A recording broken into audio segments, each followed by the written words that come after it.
I'm gonna do this intro thing again, and this time I'm gonna point better. Here we go. Here we go.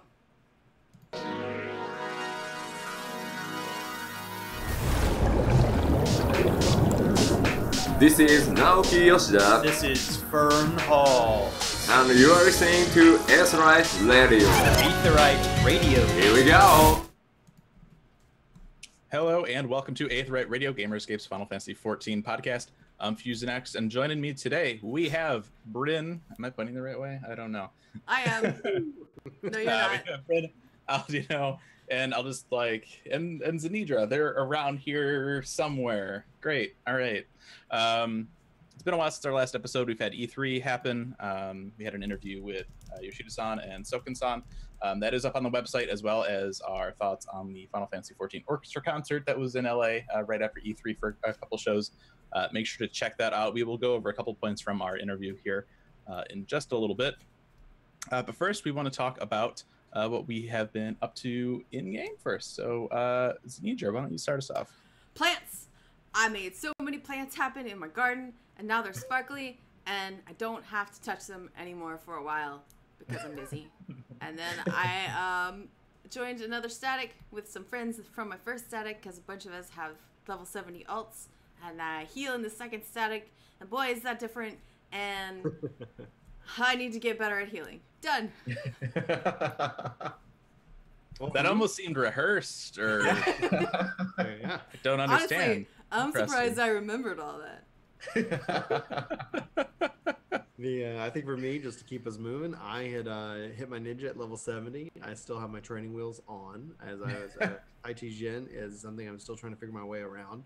And I only have 3 DPS jobs left, and that's will conclude all of my DPS, not all DPS, but all my jobs leveling.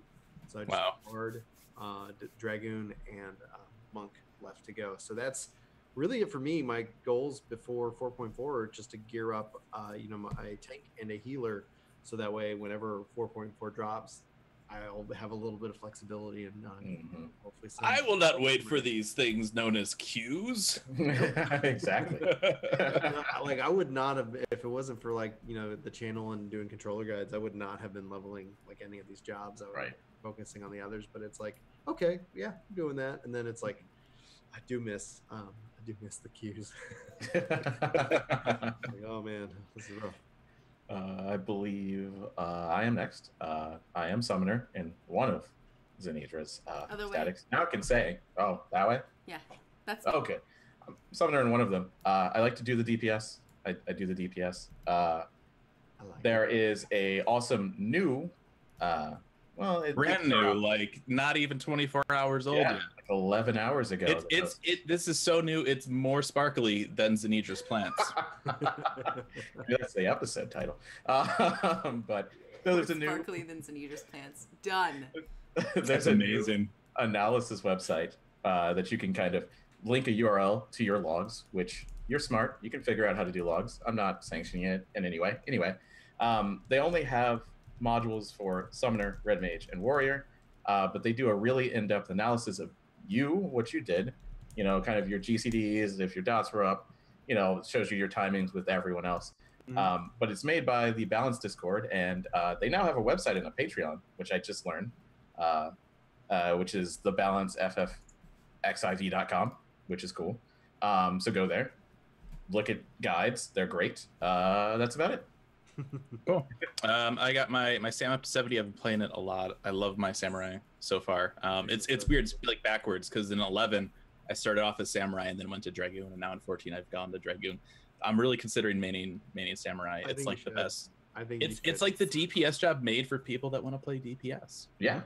It's I don't want to mitigate any of your crap. I don't want to give you crit boost. I just want to do damage from myself. I don't have to worry about stance timers. I can build up my Kenki gauge. I can build up my other stuff, and it just stays there. Yeah, it doesn't go away. I don't have 30 seconds to use it or lose it. It's great. If I didn't have to be a caster, I would be Samurai. Yeah, it's so great. Samurai, and plus, Samurai is the black mage. Samurai is a black mage with a sword, and it really is really good. It's super awesome. So I did that. I've been finishing up Beast Tribe quest. I got Namazu done, so I got my little my mount. Congrats, Nice. man. A ridiculous thing. I've got what else? I got Ananta finished, and I went back and finished my Vanu stuff. So then I just got Moogle and Nath to kind of wrap up. So I'll be running those on Red Mage. I've been leveling Red Mage. It's almost 60 now. Mhm. So we'll see how far I take that. So in Heaven's Word, I took up Summoner and Scholar, but I don't know. I like Red Mage a little bit more. I mean, I'm a DPS. I'm a DPS at heart, but Red you know, Mage at is some a good point, job, too. Red I Mage really- is some point, I would very love tank cut and and dry. Yes. Well, with Red Mage and Samurai, like they really feel good. Like both of them It's true. like, coming in, barely any adjustments. it's not They- like, they made oh, you Samurai- would like to know your rotation? Okay, it's these like 20 actions in this order, double weaved. Otherwise, oh, and your ping's bad. Well, then you're just not going to be top tier. I'm sorry. That's Yeah, just. I don't know how it people with works. bad ping would even try Ninja. Like I would say avoid Ninja if you. Machinist is the real kicker. Machinist sucks. Wildfire. Just Yeah. all around. It's Yeah, rough. like It's it is rough. the worst job in the game. You know. It's rough. Adjust Yeah. Machinist, please. But when you're a good machinist, all one of Good or you. bad, it is. Yeah. My personal opinion. It's just not fun. Like I enjoyed Machinist, but the problem is it's just that the requirement to get to that level is absurd, and it relies on things that are not necessarily under your control. I That's would true. the one Like change ping. I would make would be the turrets would be more pet-like, and then they would follow you. Like that would I think that would have improved my overall. The problem is the AOE turret with placement though. Right. Well, you would place it, and then he would stay there, and then you would tell him to go almost in the Yeah, maybe. kind of. I'm just saying like that would be Yeah. That was just There's a lot of adjustments that need to be made to a lot of like after playing Samurai, it's like Samurai. You could tell like so much thought went into Samurai, Yeah. and it's just it feels so much better to play than anything else. Well, like, everything is like based on those gauges now too, and Red Mage and Samurai are like, here's the gauge, build that around it. Whereas everything else, they're like, here's a gauge. Well, like, Yeah. add that gauge into this. Yeah. You know. Yeah. Yeah, That was for those of you listening. That was me jamming a gauge into jobs. Mm-hmm. Sorry. All right. So anyway, we'll talk about FanFest here real quick. As I'm sure many of you know, whether for better or for worse, FanFest tickets for North America did go on sale. They sold out in about, I think, 20 minutes. 20 minutes, yeah. Dig out. Like last time they sold out in 10 hours. Yeah. So, and people are understandably salty. Some of them are a little more rage salty, which is a little scary to see. But so here's what happened. They did talk about this. There was a thread on the forums where Matt Hilton did a post basically saying, yes, some people apparently had gotten through without using the registration code because there was a thing on the website. If they didn't do something, the website was going to crash. 500 tickets got through. So on the grand scheme of things, it was a smaller part of tickets that went through. But they investigated, and it looks like all of those tickets were legitimate sales because everybody is screaming scalper like left and right. The reality is none of those people know. They're just pissed that they didn't get tickets. Right. I am one of the ones that got through without a code, but I have 2 codes because I play the game and my girlfriend plays the game. I mean, Yeah, and it's annoying because and I will acknowledge that I am saying this as somebody that did get through yes, and get tickets. I didn't get through. Yeah. But I have a ticket because my friend, him and I were on the phone. Oh. yeah, that's And it's awesome. like, Yeah. oh, you're in? So I will preface this by saying this, Bought my but Yeah, so Matt came out on the forums and he said, okay, you know, this is what happened. We haven't found any reason to believe that these are like illegitimate buyers. Right. Yeah. And people are just leaning into him left and right, like, oh, you guys should have done a better job, blah blah blah. Like It's this the is third party that all did it. their I fault. think First so. off, it was a third-party ticket vendor. It was on them. You know, at the end of the day, look, the game hasn't gotten any less popular since last FanFest. Right. More people wanted tickets this time. It's just how this stuff works, guys. And they're saying like, oh, what that forum post isn't an official statement. My ass, it isn't. Yes, it is. Come on. Just because you don't want to acknowledge it and you're not happy with the answer doesn't mean it's not an official response. Yeah. It would be very easy for them to figure out who got through with without a code because you had to put in an email address, and if it's not an You email also had to address, put in a name and a God. server. yeah, So, then like- they would find you. So But the statistical odds that if I were somebody who didn't have a code and I were somebody who was trying to scam the system. Yeah. I would have to rely on the hope that they'd make a change so that I could get in for the potential. Yeah, like without there's not going to be a scalper sitting here like, oh, let's hope there's an issue and I can get through to sell these tickets. Like, come on. Like, yes, there were issues, but like you guys are blowing it out. I'm interested. Yes, it They sucks. decide to grow this because it's that like I hear and I don't know, but I heard this, maybe Fusion, you can speak to it, but like in Japan they do like a lottery. Like it's Yeah, they do. a lottery. Like here, whether you get the option to go or not. I don't know. All of the events that Square does in Japan have been lottery. All of the live letters that they do when they go around and do like the live letters. That sounds weird to say, but those are on a lottery-based system. Fanfest has been on a lottery-based system, so they're considering that. Obviously, they'll consider a bigger venue. They did talk about this specifically on the live letter on Monday. Foxconn actually translating for Yoshida because it's such a big deal. So here's what happened. When the tickets went live, there were 6,000 people in the queue. Yeah. So obviously that's a lot of people. Because of the code requirement, the servers were under a lot of stress and they were going to crash. So what happened is the venue or the ticket vendor, which is the same vendor that handles like PAX tickets, right? Yeah, seriously. So it's not like they're it's like an amateur. That was the other thing. Everyone's like, oh, show clicks is horrible. I'm like, this is the stuff that's used for PAX and it's always been fine. Yeah. So, okay, 500 purchases got through out of, the 6,000 people in line. We don't know how many tickets sold total. Right. But we know that 500 got through. And they looked at all of those and they said, okay, like, it's not like Bob from New York who's like putting in like random like names or something, like didn't buy like 20 tickets. All people they feel are legitimate purchasers. So, okay. If you don't believe that, fine. But that's what Square Enix is saying, and I'm inclined to believe them. The best they can do at this point is what they said. Like, we'll think about a bigger venue next time. Sorry. Right. People are like, they should cancel all those 500 tickets, and I'm like, no. Like you got like it sucks that you couldn't get in. My code ready to use it. Like I don't know. I mean, like all of a sudden, like, oh, your ticket purchase is invalid. You got to go do it again. It's like I got through. I had my code. I was like, exactly. Didn't fail. Like they were just making because so Chris was my friend who got through, and we're on the phone, and it's giving him a countdown timer. So he's in. I'm just in the waiting. Yeah. line. Right. I never got in. And at that point, you're just like, just add one. And it was like, and he kept trying to check out. It wouldn't work. It's like, and then it said like 5 minutes, and then 4 minutes, and then 3 minutes. And we're like, it might just kick him out, and then finally he was able to get in. Yeah, I mean that's how the whole thing would have crashed. Imagine that. Imagine trying to buy and then everybody. Yeah, I mean I got through after the queue and it said sold out, and I was like, well, shit. I hit refresh and there were some available. I mean that's just how much stress the server was under. People getting kicked out of queues and stuff like that.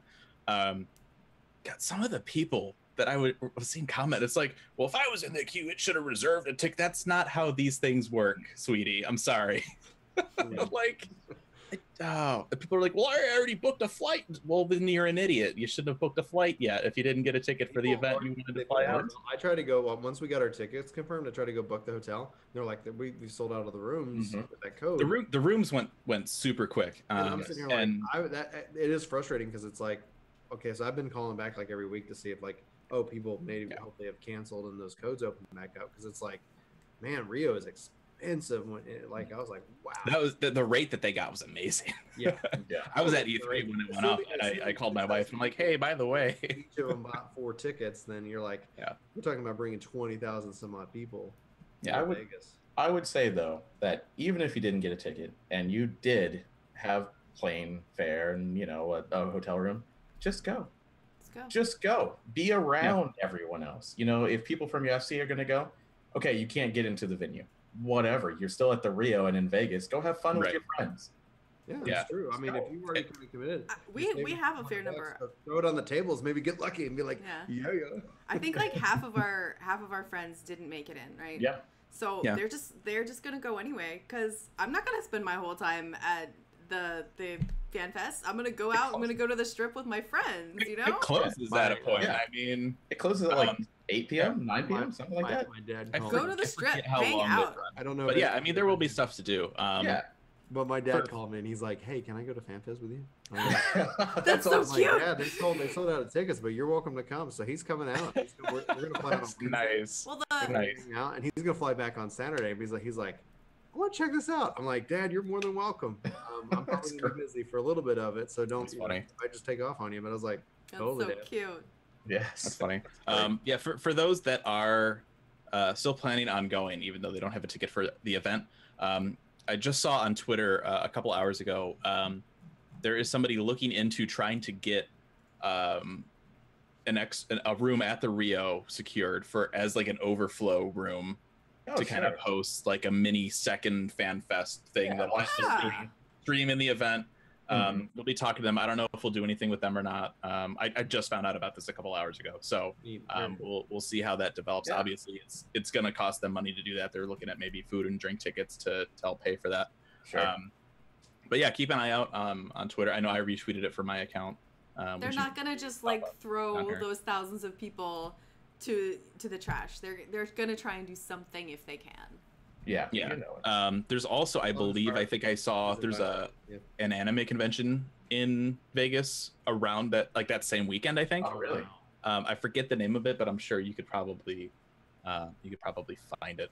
Yeah, the only one I know is Otakon Vegas. Is that still a thing? I don't know if it's still a thing. I forget what it was called. I saw it because people on Reddit were obviously talking about not getting tickets and stuff. Yeah. But yeah, I mean, in the future, I think hopefully the bigger venue will be able to accommodate mostly everybody. Don't book the plane ticket before you get the ticket to the event. Mm-hmm. Like, I've seen so many people so frustrated because of that, and I'm like, I don't understand. Like, what? That's not Square Enix's fault. So, anyway, we will be at FanFest, so we do hope to see you there. Looking forward to merch line. Hopefully not extreme merch line story mode is hopefully what we'll get this year. Aside from all the salt and stuff going on with FanFest, we did get another tweet. Sabacon. Sabacon. That's the one. Linked in the thing. Think. Oh, cool. Xkage. There you go. Yeah. So check that out. Matt was also on the forums saying that we are very aware of comments and working hard to improve the experience for everyone attending the FanFest in Las Vegas. While I can't share too many details right now, I can confirm that we will have a pre-order program that will allow attendees to purchase merchandise ahead of time. Yes. Do you like lines too bad? Go stand in the one to sit at the computer. Well, the downside is that more people in lines for all the content. That's true. Yeah. They say we'll be sure to share full details when we get closer to the event, so please hang tight a little bit longer. So that's amazing, because I was at Frankfurt when they did that. That was the first one they did that at, and it was great. I think I was in the pickup line for 20-30 minutes max. Like, it was amazing. Granted, I don't know if the people at Frankfurt realized how crazy it was at the previous FanFest, so maybe they all didn't rush into the line as quick as I did. But yeah, so that's awesome. It would be great if they scheduled pickup times. Yeah, that'd be nice. Yeah. I think that would be even better. Yeah, come pick up your stuff from this hour. Partially because I don't know how much room they have to work with. That might be a little bit awkward if you just happen to sit down at a computer, like right as it's happening. But what are the chances? you would get like a time frame, right? Yeah, like an Because hour. I mean, thinking back to the Rio, I don't know. I mean, obviously they have multiple ballrooms at the Rio, Yes. Right. but I can't imagine where they would have had a pickup in that one we were in 2014. There's No idea. not enough room for that. I'm wondering if we're going to be in a bigger part of it this time. We have to be. Yeah. I think that's the only way it's going to work, because they've said too that while yes, there were still a lot of people that didn't get tickets, this is still one of the bigger events that they've had. Right. So there will be more people than Rio 2014. We don't know how many, but there you go. Hopefully more computers too. Yeah. Well, We'll see. when they did the Stormblood stuff like that, was even bigger. When we went in and stuff, I was like, wow, at Paris, I was like, there's so many more people. This is so much more space. Yeah. It was exciting, and so hopefully we continue to see that. Yeah, I mean, and I think it's important too to note, like, Square is only going to learn from doing these events. Yes, That's there all have we been ask. issues, That's all we ask is that. but it always gets better. And I mean, I do feel so sorry for the guys back in 2016. I remember running into Matt, I think registration day or opening day, and he's like, you know, I made a comment right about the merch line, because in 2014 it was wrapped around the entire hall, and I was like, so how about that merch line? He's like, we got it this year. Like, we have like 5 registers. They take like card, cash, Apple Pay. He's like, we got this on lock. And then Nope. Everything went. It was better. Lore books sold out. Like, Yeah. the line management was abysmal. The Paris staff that they had were just terrible. People got up at 3 in the morning on Saturday morning to make their own line to be ready to get in that merch line for those lore books. It was ridiculous. And it didn't even matter if you didn't have a voucher from the previous day. Yeah. It was insane. So hopefully they'll take last year into account when I don't know, because obviously lore books did sell out. Yeah. I don't know if that was because of under anticipated demand, or if it was because, I mean, the lore book technically didn't go on sale online until after that event. So it's like, we need to get these printed. They were shipped directly to the venue. Yeah. Maybe that's all that they could get done in that whatever time frame. You know, I have no idea how that works. But yeah, so there you go. And we'll talk about that. That's where my opinion lies. Like, it was very experimental. They weren't sure if it was going to be popular, and then it was. Oh yes. Oh yes. The first year of just about every convention sucks. The first PAX sucks. The first and second. You know, it's just not gonna. The first Final Fantasy 11 fan fest was in a tent on a pier with porta potties. Yeah. It was not favorable. We're gonna get better. We're gonna get better. But I was gonna say, like, isn't that the general also theme of A Realm Reborn? Like, when Realm Reborn launched, Yoshi was kind of shocked by just how many people who came and flooded the servers. How same thing with Stormblood, same thing with the fan. Like, they're thinking that they thought the apex of the game had passed. Yeah. I don't think we've hit it. I think that you know, hopefully Square Enix is like, oh my gosh, like, people are hungry for this game and this content. And like with what Fanfest shows it's selling out in 20 minutes is that, like Fusion said, the game has only gotten more popular. Which is really hard too when obviously they know how many accounts they've had, they know how many free trials, they know how many team members, but you can't overestimate on stuff like this, especially this year. The stream is free, which is awesome. Yeah. But from the standpoint of Square Enix, where they're already losing money every time they do a fan fest just because of the venue and all this stuff, it costs them a lot of money to do this stuff, and they never make it all back. That free live stream is going to take a huge cut of kind of trying to even that out. $30 last year was crazy though. Yeah, but now they give you the option so you can watch it, and then you can. I'm wondering. Yeah, it's you get the information for free now with maybe not the keynote. They weren't super clear. Like, maybe they'll do the keynote, maybe they won't do the keynote. Because it's like, I could see that. Like, I like to do the keynote for free, and then the additional stuff for pay for those who are really interested. Well, so this year, since we haven't talked about it, so what they're doing, the live stream is free. There's no music on the live stream, presumably. You know, that's something for people at the fan fest, so they won't stream the concert. Realistically, it's probably because they've always had sound issues, and Soken has been frustrated with those in the past on the stream. So this way, he avoids that headache, which is great.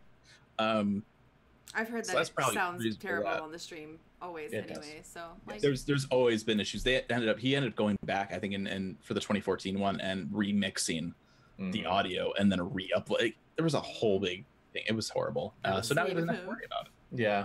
Like, he's really wants to make sure that stuff sounds good. So they're not doing that. Keynote is questionable. I know when we talked to Yoshida at E3, he talked about how nervous he always is doing the keynote and stuff. We're like, no. So I don't know. I feel like they'll have to do the keynote if they're going to do it. Yeah, I would think so. It makes no sense to not do the keynote. Right. But then what they're doing, and this might actually get them more money. If it was $30 for the live stream before. So what they're doing is everybody that goes to FanFest will get, each region has a minion, and then everybody that goes will get the Fenrir bike, right? The mount from the FF7 motorcycle. And so if you don't go to FanFest, you don't have to buy. They can't. there's always been issues with the stream provider and dealing with emails and personal data and getting items to people. So they're just not dealing with any of that crap. It's overall, it's just to make less stress. Yeah, less training. So if you want those items, you can get them on the Mog Station after FanFest. So, and if you buy both, that'll probably be about the price you would have paid for a stream anyway. Right. Really. So I went on that whole thing about like balancing the budget before, and I'm like, oh, maybe it won't actually be that bad if they're doing the Mog Station stuff. Right. So there you go. I'm glad it's a mount. I really am. Yeah. You know, they do the glamour stuff, and it's like, okay, mount. I'm like, yes. I want it. You know, Most people have been waiting for that specific one for a while. Right. I mean, I asked Yoshida, I think it was back at the Stormblood Media Tour. I'm like, so we have like faster mount speeds and stuff now. How about that Fenrir bike? And he's like, well, no, we still need to go faster than like we currently have to feel good and stuff. And I'm like, oh, okay. And then it wasn't a few months later where we got that veteran reward kind of thing, the mount that's like it flies, it's a bike, it's a submarine. But I'm like, they haven't done any more of those though. They haven't. It's over. Well, right, but it's that they'll do another one. I'm sure, maybe one a year. I'm sure, but I thought like they would at least have either one a quarter. Or I'm sure they will. You know, where it's like they did the one at the launch, and that's awesome. But then it's like, when I thought about it, I was like, oh, they haven't done another one of those campaigns, and I loved it. I love that concept as a Well, and it's funny because I remember asking Yoshida, you know, it's like, yeah, no, it's like the mount speed, like and stuff. It doesn't work for the bike, so we're not going to use it because they had shown off the Fender model years ago, and they never used it just because the mount speed and stuff wasn't there to do it justice, I guess. Months later, they're like, hey, look, a motorcycle mount. I'm like, are you serious? Like, come on. But we're getting the Fender bike now, so great. At E3, we'll go over just a couple things. Make sure to head over to gamerscape.com to check out the full interview if you have not already. There are some gems in there. We're going to pull the last two questions out of the interview just because I think these are interesting. We asked why the glamour dresser isn't a furniture item yet. Right. For me, I do have a house, and it's weird when they introduce kind of system-y stuff. Usually there's like a furniture item. But right now with glamour dressers, it's like, all right, go to the inn. And it's like, but I have a house. Why would I go to a hotel to change clothes when I have a closet right here? Doesn't make any sense. So we said in terms of furnishing item, there's a scary amount of data being connected to it. So something like a glamour dresser will have hundreds of items associated with it. And so as a furniture item, you can move it around or somebody else can move it around. It's unstable to have an item like that you can kind of move around.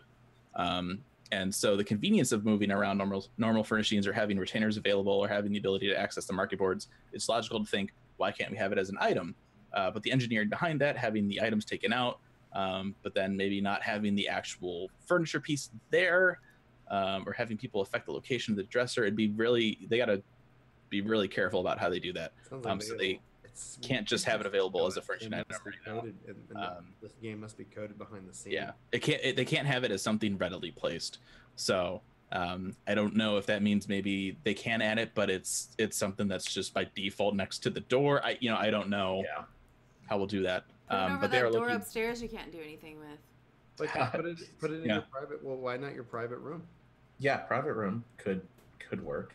You have to have a private room. Some people don't buy them. That's right. Yeah, that's true. That's true.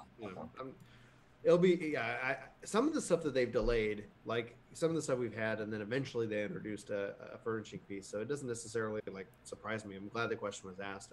It sounds like there's just a lot of work that we never really see. Scenes that it's very curious as to maybe when that might happen.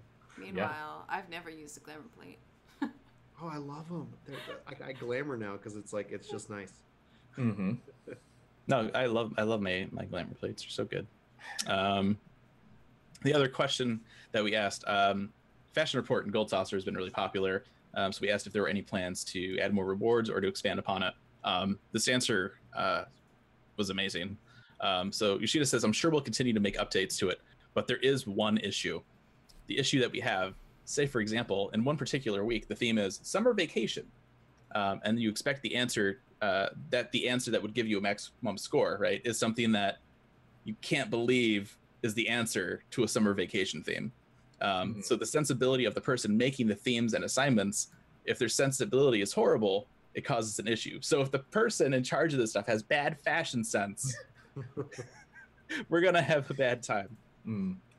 He says we try to make adjustments to alleviate this, but unfortunately I can't check the minute content every week. So with the update, we also need to find a developer that has better fashion sense, or to have the current person polish their own sense of fashion. And while they do that, though, we might have issues where their taste is really horrible. So it's pretty tough. Interesting. I feel so bad for whoever's in charge of the put them on blast. fashion report. He ends it by saying it's great that we're able to add content like this, though, where it's not very clear cut and there's options where you can talk to players to get their input. We're able to allocate more resources to creating this content. That's kind of a different flavor compared to the more traditional bits of content that we've had. We love to add more content like this in the future. So, fashion sense is very important in game development.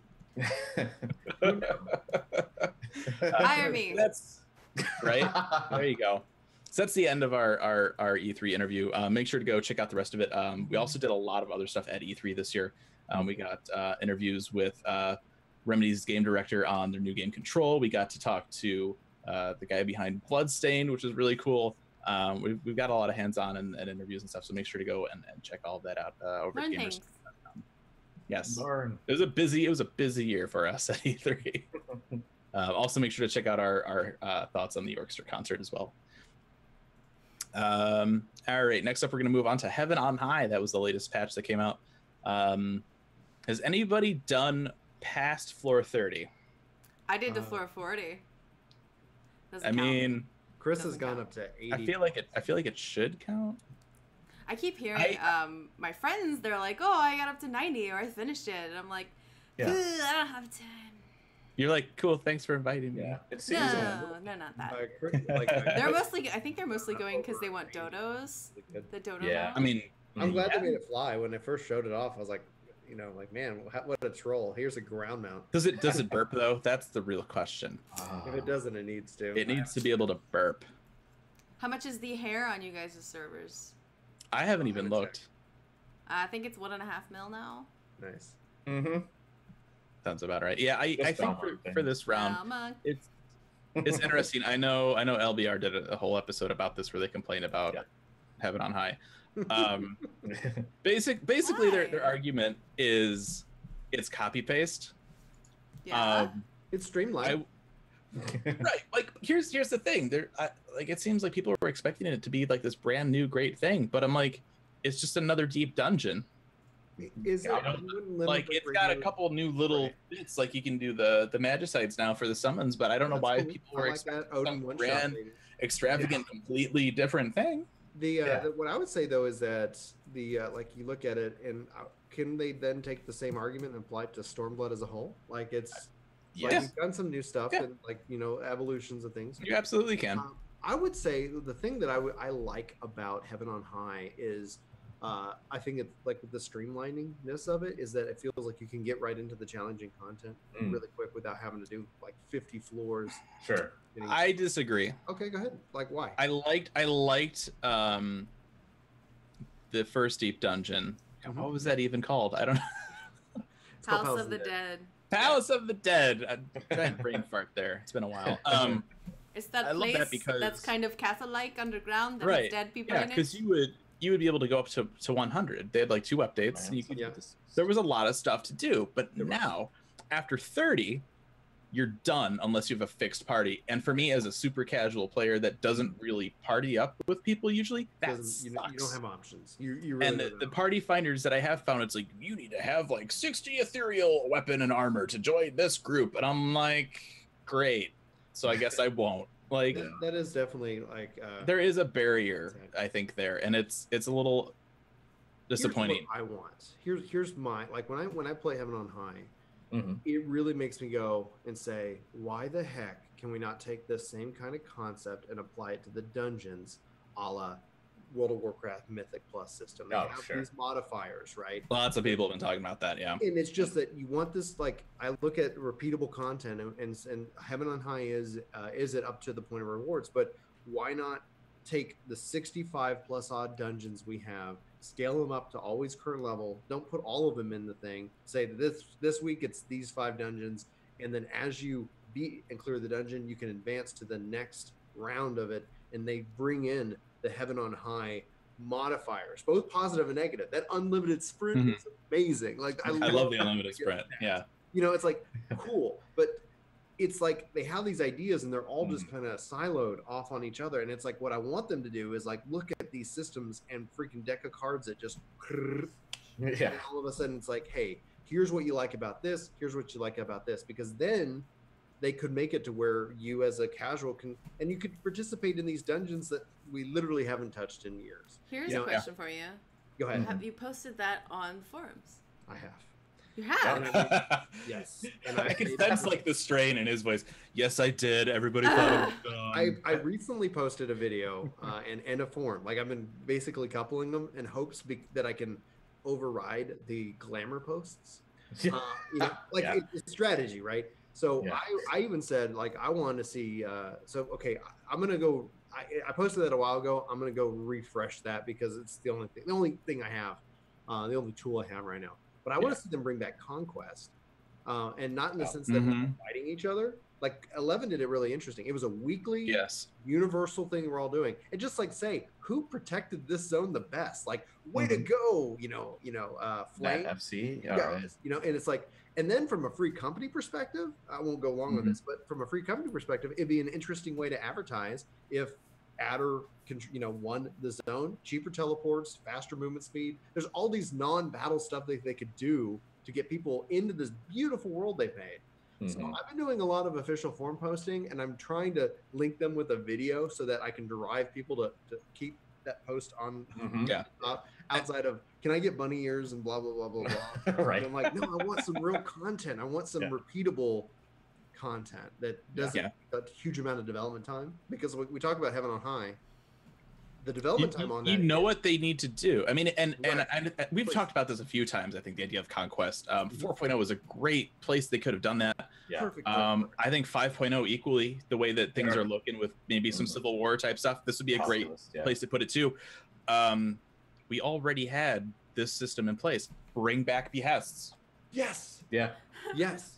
Well, that's all you need to do. And it could also be like behests. the behest in and of itself could be a kind of a weekly focused in on one zone. Like it's like, hey, go into the Ruby Sea. The zones they've made in this game are just amazing. And the worst thing about them is once you've finished the story in them and you've done your dailies for the Beastmen, there's really nothing there for you. Yeah, I think it's hard with behests and the way that they redesigned 2.0 because of where the Aetheryte camps are now. Right. They're hubs for stuff. You don't want a bunch of monsters and people coming in and bogging those areas down. At the same time, there's not a lot of people in some of those areas anymore. Yeah, right now. But I mean, look, we're going to be going to Othard. I don't think that's a secret at this point. Make it ingrained into that region. It's like you talked about, you played like Ruby Sea, right? But you're not going to go down into the bubble where those guys are and like all of a sudden monsters show up. It doesn't make sense. Right. People are trying to get their dailies done. They're going to be lagging like a hunt is going on or something. Correct me if I'm wrong. In 1.0, weren't several of the behests around not quite Aetherites, but like kind of shimmery fissures? Yeah. The gates, the Aether gates. Yeah, so no, they were at the camps. I didn't think that they were at the they had like some that So couldn't they just throw some fissures back in? They could. Well, the other piece of it is that you could kind of marry Behest and Hamlet Defense, right? So Hamlet Defense, if anybody's not aware, was kind of like you could supply it crafting and gathering, and then eventually you went in. But it was instance. What I would like to see is just that over the course of a week, you have the Garleans, and they're trying to control the area. I could see what they do. If we go to Othard, you have outposts, right? You could have a Hamlet element where have a behest happen, you capture it, right? You have control, but now you have to defend it. You can defend it by providing supplies. Yes. And that'll basically just slowly, like, it'll extend the timer of when the next attack is or something like that. Like there's supplies or crafting, and and all of a sudden it's like then you bring back that full vision. I love that idea, Fusion. So we'll see. Who knows? Hamlet makes me go, "Ugh," but done well, it could be really fun. I say that the 1.0 concept. Yeah. There was some, like, we don't have to say evolution. Like, this and supplant it. Like, I don't think the Final Fantasy 11 conquest system would make sense because they're at kind of war. But in this case, we're all working together. But there could always be this outside force. Quite, when you think about it, though, conquest makes even more sense in 14 because in 11 the idea is like we're not at war, but like we need to keep our skills sharp. 14, we're actually at war. Like this is real conquest, right? We need to take back. I thought that's what we were going to see with like Almigo. That whole I thought it was, and see that's take ground. That I think is the problem that they have with their storytelling. Not to say that it's bad storytelling, but in many aspects, it's like, okay, here's the expansion, here's the main story, you're done. It's not, and then here's some, the updates. It needs to play out longer. Yeah. Like, I don't want 5.0 to launch, and then like immediately, like within like a week and a half, we're done. We're in Garlemald. We've like conquered it or whatever the end game is, and it's done. They need to space it out a little bit more, which is hard because you don't want too much fluff, right? But like have an update come out where it's like, okay, this MSQ chain, we're gonna go into the city. Like the city has now been added. Like have these new field areas added as we slowly work our way in. Don't just be like, all right, we freed Domo, we did this, and it's been like a week and a half since the expansion launched. Like, I thought that right now we would be liberating Alamigo, like now, like at this time, there was no journey to liberate Alamigo. It was like, okay, you beat Raban, now here we freed it. Great, we're done. Raban, you're it's not to say that there wasn't like a journey to it, right? Like obviously there was a lot of quests involved. But they were good. It's just, why did it end so early? Right. It needs to be spread out. But it's it's like when I always go back to Xenos, right? That's like my thing. We have this guy that can finally multiple times has defeated us, and then because they needed some kind of conclusion, they're like, oh, now he's even more powerful. He's a dragon, but now we can kill him. Yeah, kind of. The sort of is that they redeemed themselves. They have all these systems in place, but they're just so disconnected. Because I think the thing we're all saying is that we want that kind of that repeated, that living world kind of essence. And it seems that they've gone, at least with this expansion, more so into that. It's more of a single player game with online components because it is about that story and that narrative, and that's not wrong. I don't distance from myself, but when I play Heaven on High, I sit here and I go, man, like they have the ideas. Well, and why can't we just copy and paste that into this other style of content? Why can't we? Well, you say that, but that's something that so many people are having issues with, right? Like Heaven on High came out, and it's kind of a copy paste thing. You take Heaven on High and you apply. Is about it. It's like but you take the core concepts in there. You don't have to recode them. I'm looking at it as an engineer. Is that you've already created these modifiers. Take those modifiers and apply them to the belief system. Take those modifiers and apply them to fates. Like you've gotten the core system there. Take that, supplant it over here. Take what's cool over here, supplant it over in here, and now all of a sudden you're mixing and matching. And it's from a development perspective, it's far less because I'm not saying like I want to make sure that they're also investing in new content, which they did a lot with Stormblood, right? So they came up with new mechanics, new types of quests. Like they did a lot of that. But when you do that takes more of an investment, right? So I feel like that there's another half of this pendulum that is like, okay, now that you've built those things, like maybe refresh these other things and make them new again. Just when I think about like, okay, well, when he sits down at Fanfest this year and says challenging new dungeons. Yeah, because he's gonna. That's what he's saying. And everybody's gonna go yay, and then it's like, and then he shows like Snowcloak or, like no. They need challenging, like, and that is that scale, that less work. You don't have to always come up with a completely like hard mode mechanic where it's a different dungeon. It's just same palette. No. Allow me to run it and let the monsters be level 80. Let them be level 80. Like, I don't disagree with that at all. Like I think that's a great idea.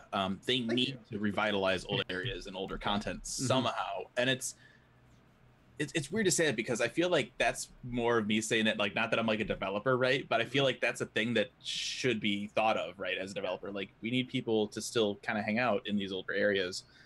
As a player, They try and do that. Just their methods have been like, here's a relic weapon. It's a like, book cool. that you have to fill out Yeah. going to do the old dungeons Yeah. in, and that's the not problem really fun. they're gonna run into, and it's and I like the idea of going back into scale dungeons. Like, I think that's something I'm surprised they haven't done yet. Yeah. But I know as soon as if they do it, everyone's gonna be like, oh, lazy content, blah, you know, like, and no one's gonna be happy about it. And it's just like, I see that stop a lot of development. Oh, people aren't going to be happy with it. Yeah. People will be. Some people will be vocally unhappy about it because it's the vocal minority always. Yes. Right, but it's that the question is that from a cost perspective, a resource development perspective, if they were able to add that, I think that helps off plant, because then as long as they show that they're investing in new types of content, imagine if we get 2 dungeons in patch 4.5. We're getting in 4.4, we're getting 2. We're not getting ultimate now, right? So imagine 4.5, the trade-off is we get another. That's a good question. Now that we're not getting that third ultimate, Like, are we getting something else? What are we going to do, or do we not get anything now? And then where's They'll finally put time into Blitzball to figure out what the hell they're Oh doing. my goodness. So is it like a player and bots, or like what are you doing? So I just think that, you know, people might complain, and the vocal minority will complain about it. But at the same time, like, if they're complaining about it and doing it, and it's just something there, it's not the main game. I'm not advocating for that to be the one only end game. No, I'm just saying that you've put a lot of work into this. Just make the monsters level cap, and then add 1 level, and then and then all of a sudden take Heaven on High and stick it right on top of it. I think a lot of this too. I mean, if we're talking about reusing areas and or scaling dungeons, a lot of it too comes back to what's the incentive. Yeah. And it always feels kind of cheap when that incentive is like, hey, you want the weapon? We're going to make you do the stuff that you like don't a title? Yeah, like that's always going to be hard. I mean, they could go back. I don't have an answer to that. I mean, there are, like, I say put a leaderboard in there. You know, I mean, that's something that they have talked about before, is leaderboards in dungeons. What they could do, I mean, there are a handful. There's a handful of dungeons that have, like, dungeon-specific armor. Yeah. Make them dyeable in whatever the new scaled mode is. Yeah, done. You know, like, you want to go do the area? Okay, cool. All those, like, unique weapons and armor, you can dye them if you get them in the area. Maybe they boost the level cap on them. Yeah. I mean, they don't need to because of glamours, but yeah. That's incentive right there, glamour. Yeah. Wow. Well, they could definitely do glamours. I mean, that's to be, you know, if they're not going to add in some other type of, I guess essentially like character development, non-battle affecting things, like, oh, you go and do this and you can get a 10% movement speed buff in cities. Like, you know, like outside of like that, which they are not doing any of that. The only really option is glamour. At some point, they're going to have to start making other kind of other kind of incentives that it's like making the investment ends up paying off years and years down the road. Anyway, that's what I think about Heaven on High. Yeah. I was thinking about that. I was like, where did this start? I just think like all of that content for me just like says, oh my gosh, this is great. It would be better if it also then started to connect and weave into other things. Like, you've already built the system. Just connect the dots. And I'm oversimplifying it from an engineering perspective. As an engineer, I'm like, you know, This is possible. I know it. Don't lie to me. I know it. I know. Yeah. It's like, you don't have to move the daggum dresser around. We're not going to break the system. And I think it's important too. I mean, with Stormblood, the way that they've been doing patch content has been different, right? We've gotten, they've kind of tweaked the amount of dungeons that we've gotten, but we have 4 zones of Eureka. Yeah. We have Ultimate, which I'm still on the fence about Ultimate, since like I'm never gonna get into one of those as my play style. But you never know on Samurai. If they do 2 Ultimates in Lincoln, I feel like being on Samurai is gonna limit that even further with the way that people are right now. The visible thing for Ultimate is like, it's not content I'm running. It's content I guarantee you I'm watching. And when I'm sitting here and Ultimate comes out and 6,000 plus people are watching happy, 6,000, 10,000, 50,000, like when it's like puts 14 right up there on the top, you know, on Twitch, like that. Like, you can't. It's cool that people are watching it. For me, like, I ended up doing Cruise Chaser for like months, and I was so over it. Like I could care less. Forward and back, and then forward and back. God, no, stop. Right. It's just doing a fight for that long and failing. Like, not to say like that it wasn't great when I won, but like that's not fun for me.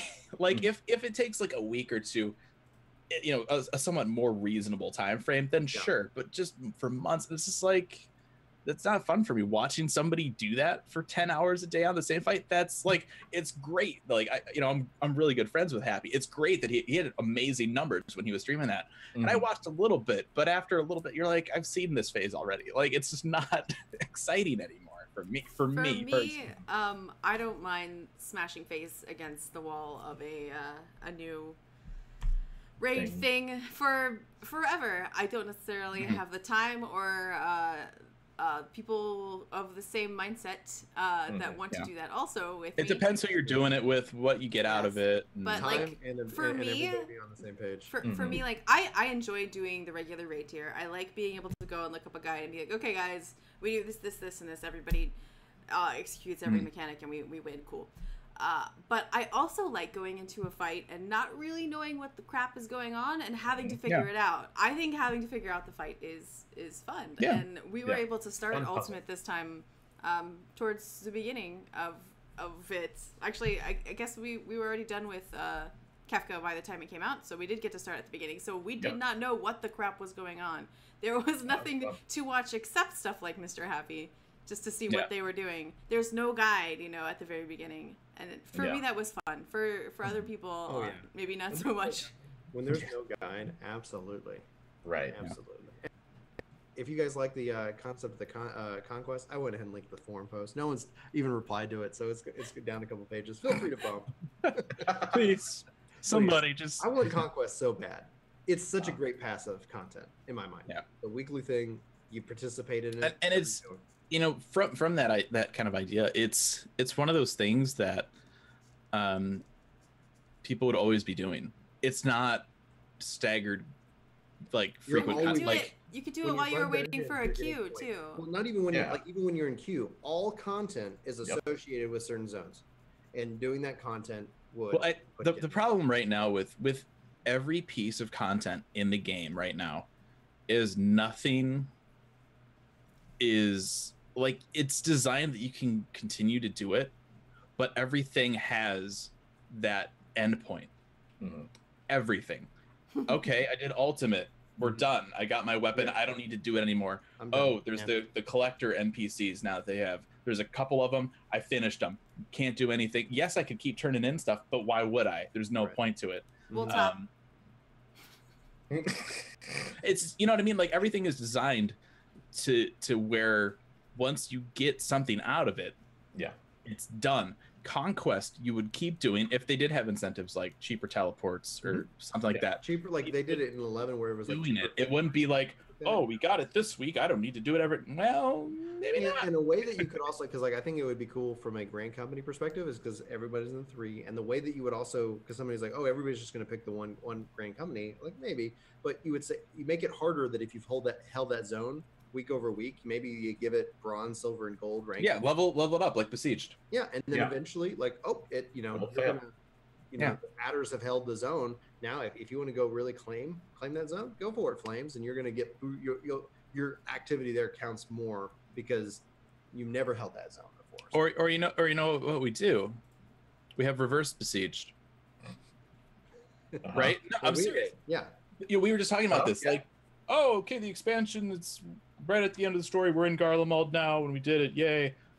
Have it end with, we're almost there, and then for months, have people just attack the capital. Like, have it be like end of 1.0.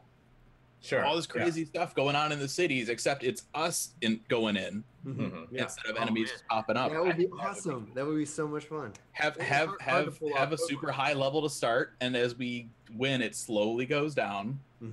Maybe give the first X servers that finish it off a title or something. Like, you know, I mean, they could do so much with that. Yeah, it's a matter, I guess, if they decide to. And that will be what we see here. And then that kind of leads us into, though, you know, when we talk about like what we want to see in the game, we have a new patch coming up and that's supposedly kicking us really into high gear for this. Oh yeah, we're into the build up now for 5.0. Yes. Oh yes, for sure. And what an awesome build up! That image with the Garleans and even the old Besieged Empire. Yeah. See, that's the part that excited me. And I guess we can wrap it, go into this now. Even though I think we actually talk about the actual patch itself a little further down, so we'll get to that. In just a minute. So the live letter was on Monday. Patch 4.36 is coming on August 7th. We will be getting Eureka Pagos with this. A couple of rewards that we've seen already. Back when the first trailer for 4.3 dropped, we saw an O hat for people that like your giant pointy hats. I think in 11 I used to call it the juicer because you could just like squeeze an orange on top of it. It was so pointed. A lot of people are like, it's a traffic cone. Yeah. Traffic cone. Yeah. Mildly orange. Yeah. Some of the rewards we've seen, we haven't really seen any other armor yet, I don't think, other than the hat, but we have seen we'll get a marble and a dress as a minion. We'll also have a Taru in a vermilion cloak. And I'm going to go out on a limb and guess that we'll have a Galka minion for the third installment of Eureka, since this feels like a thing that they're doing now. Maybe a Galka and a hobby for the minion. Makes sense. So, I guess, the other question too is, with the first Eureka, right, we had the minion that was the Mithra and the Scorpion harness. Yeah. Is Vermicloak going to be a drop now that it's not a minion? Probably. Could be. Yeah. Probably. We'll see. And Weapon will it upgrades, give you refresh? Probably not. No. Just the weapon stuff will be continued. We got to see the Black Mage staff, which looks like a repurposed dragon eye from Heaven's Word, but it's green, and now there's a crown. It's weird looking. Yeah, I don't understand what they're going for. Like they said that the evolved form of it looks really cool too. It's flashier. Yeah. So and the Paladin one was plain. But I mean, actually, I've heard a lot of Paladins be like, "I wish my sword looked more like a sword and less like some sort of crazy." Less like a glowing tuba. Yeah. I don't know why. Anyway, companion app. We've heard about this already. Yes. It is in the final debug and check phases soon. They're looking at end of July, early August for this. So they were able to give us slightly better details this time, though. Yeah. Like last time, it was like nothing is free. Screw you. Buy this anyway, and it sounds a little bit better now. Yeah, it's true. Yeah. So free features, chat and scheduler. Schedule will integrate with the smartphone calendar, which is cool. Yes. I'm curious to see how this works for them. Just because I'm assuming this also goes through the lodestone stuff that you have set up, like the little kind of free company portals that they have on there that like nobody uses. I'll be curious to see if this makes people use them. If it does, awesome. If not, then it's whatever. Nobody was using them before. Discord is just so easy. Yeah. View inventory and armory chests. You'll get an extra favored destination if you use the app. Logging in once a day will get you a coupon nut that allows you to make purchases on the market board. You get one a day, but you can use more than one if you save them up. So there's an app. There's app currency. There we go. We knew that before. You can also purchase Moogle coins from the app with real money to make more market board exchanges. I'm curious to see how many people do this. I don't think very many will, but who knows? It seems really silly. Yeah. After expansion, maybe. I don't know. It's like you're like at school, you're at work, and you're like, oh man, somebody finally put up that dodo mount on the market board, and I'm not at home, and I just used my coupon nut to buy black dye. I better fork over a few bucks so I can get that dodo. Prolific market borders, when the expansion comes out and there's that rush, that fertile market, maybe. But like until then, I don't see it being just used save at your all. coupon nuts till then. Yeah, I could see crafters. Yeah, out of this. That's it though. Yeah, like, but crafters like making money. not Yes. wasting real money. Wait, Okay. here's the only scenario where this makes sense. You're like the Omni Crafter, right? Yeah. You're using that 9th retainer. Patch notes drop. You know what the new craftables are. You know what you need. Soon as the servers go up, regardless of if your character is logged in, because you'll probably be put in a queue somewhere. Yep. Mm-hmm. App, get everything that's on the market board. You just gave away your everybody strategy else. fusion. Oh, I don't craft, so it doesn't. Somebody's gonna figure it out. Oh yeah. They're Right. Gonna they're gonna And that's the only scenario where I see this maybe being a thing. Even then, you could just save up your Kupo nuts, because then you don't have to pay for a silly thing. Over under on all market boards being broken as soon as this happens. Oh, absolutely. yeah, and then people will be upset. Remember when they hacked the market board at 1.0? Oh, yeah. yes. Let's hope that doesn't happen again. Or you buy an item, but somebody bought it in game, and so you spent your money, but you didn't get the item, or both people got the item, or like I immediately Clones it. will happen. Something will happen. I guarantee. I immediately think of Guild Wars 2. Like Yes. the game worked beautifully. You didn't have an auction house for like 2 weeks after the launch. It was just broken. Like, you could not I've actually been playing a little Guild Wars just lately. Back in the day, we had market boards. All right, you're right. Everything that I happens in the rented future a will be better. stall so people would be more inclined to look at my crap. Mhm. Oh my gosh, those boards. Yeah. So creepy. It was like Yeah. living in a mannequin factory. There was Yeah. nothing good about those. It was the No. worst. Yeah. it was terrible. Imagine having to go through every single retainer on the market board. That's exactly what it was. Yeah, I remember writing a piece back in 1.0 where it's like, all right, my mission, I just want a better spear for my Lancer, because we don't have jobs yet. We have Right. Lancer, and that's it. And I want my weapon to not suck. Join me on my journey as I spend 2.5 hours clicking on every single NPC and waiting for the super slow UI to load for me to look to see if they have a spear that is slightly better than the one that I have now.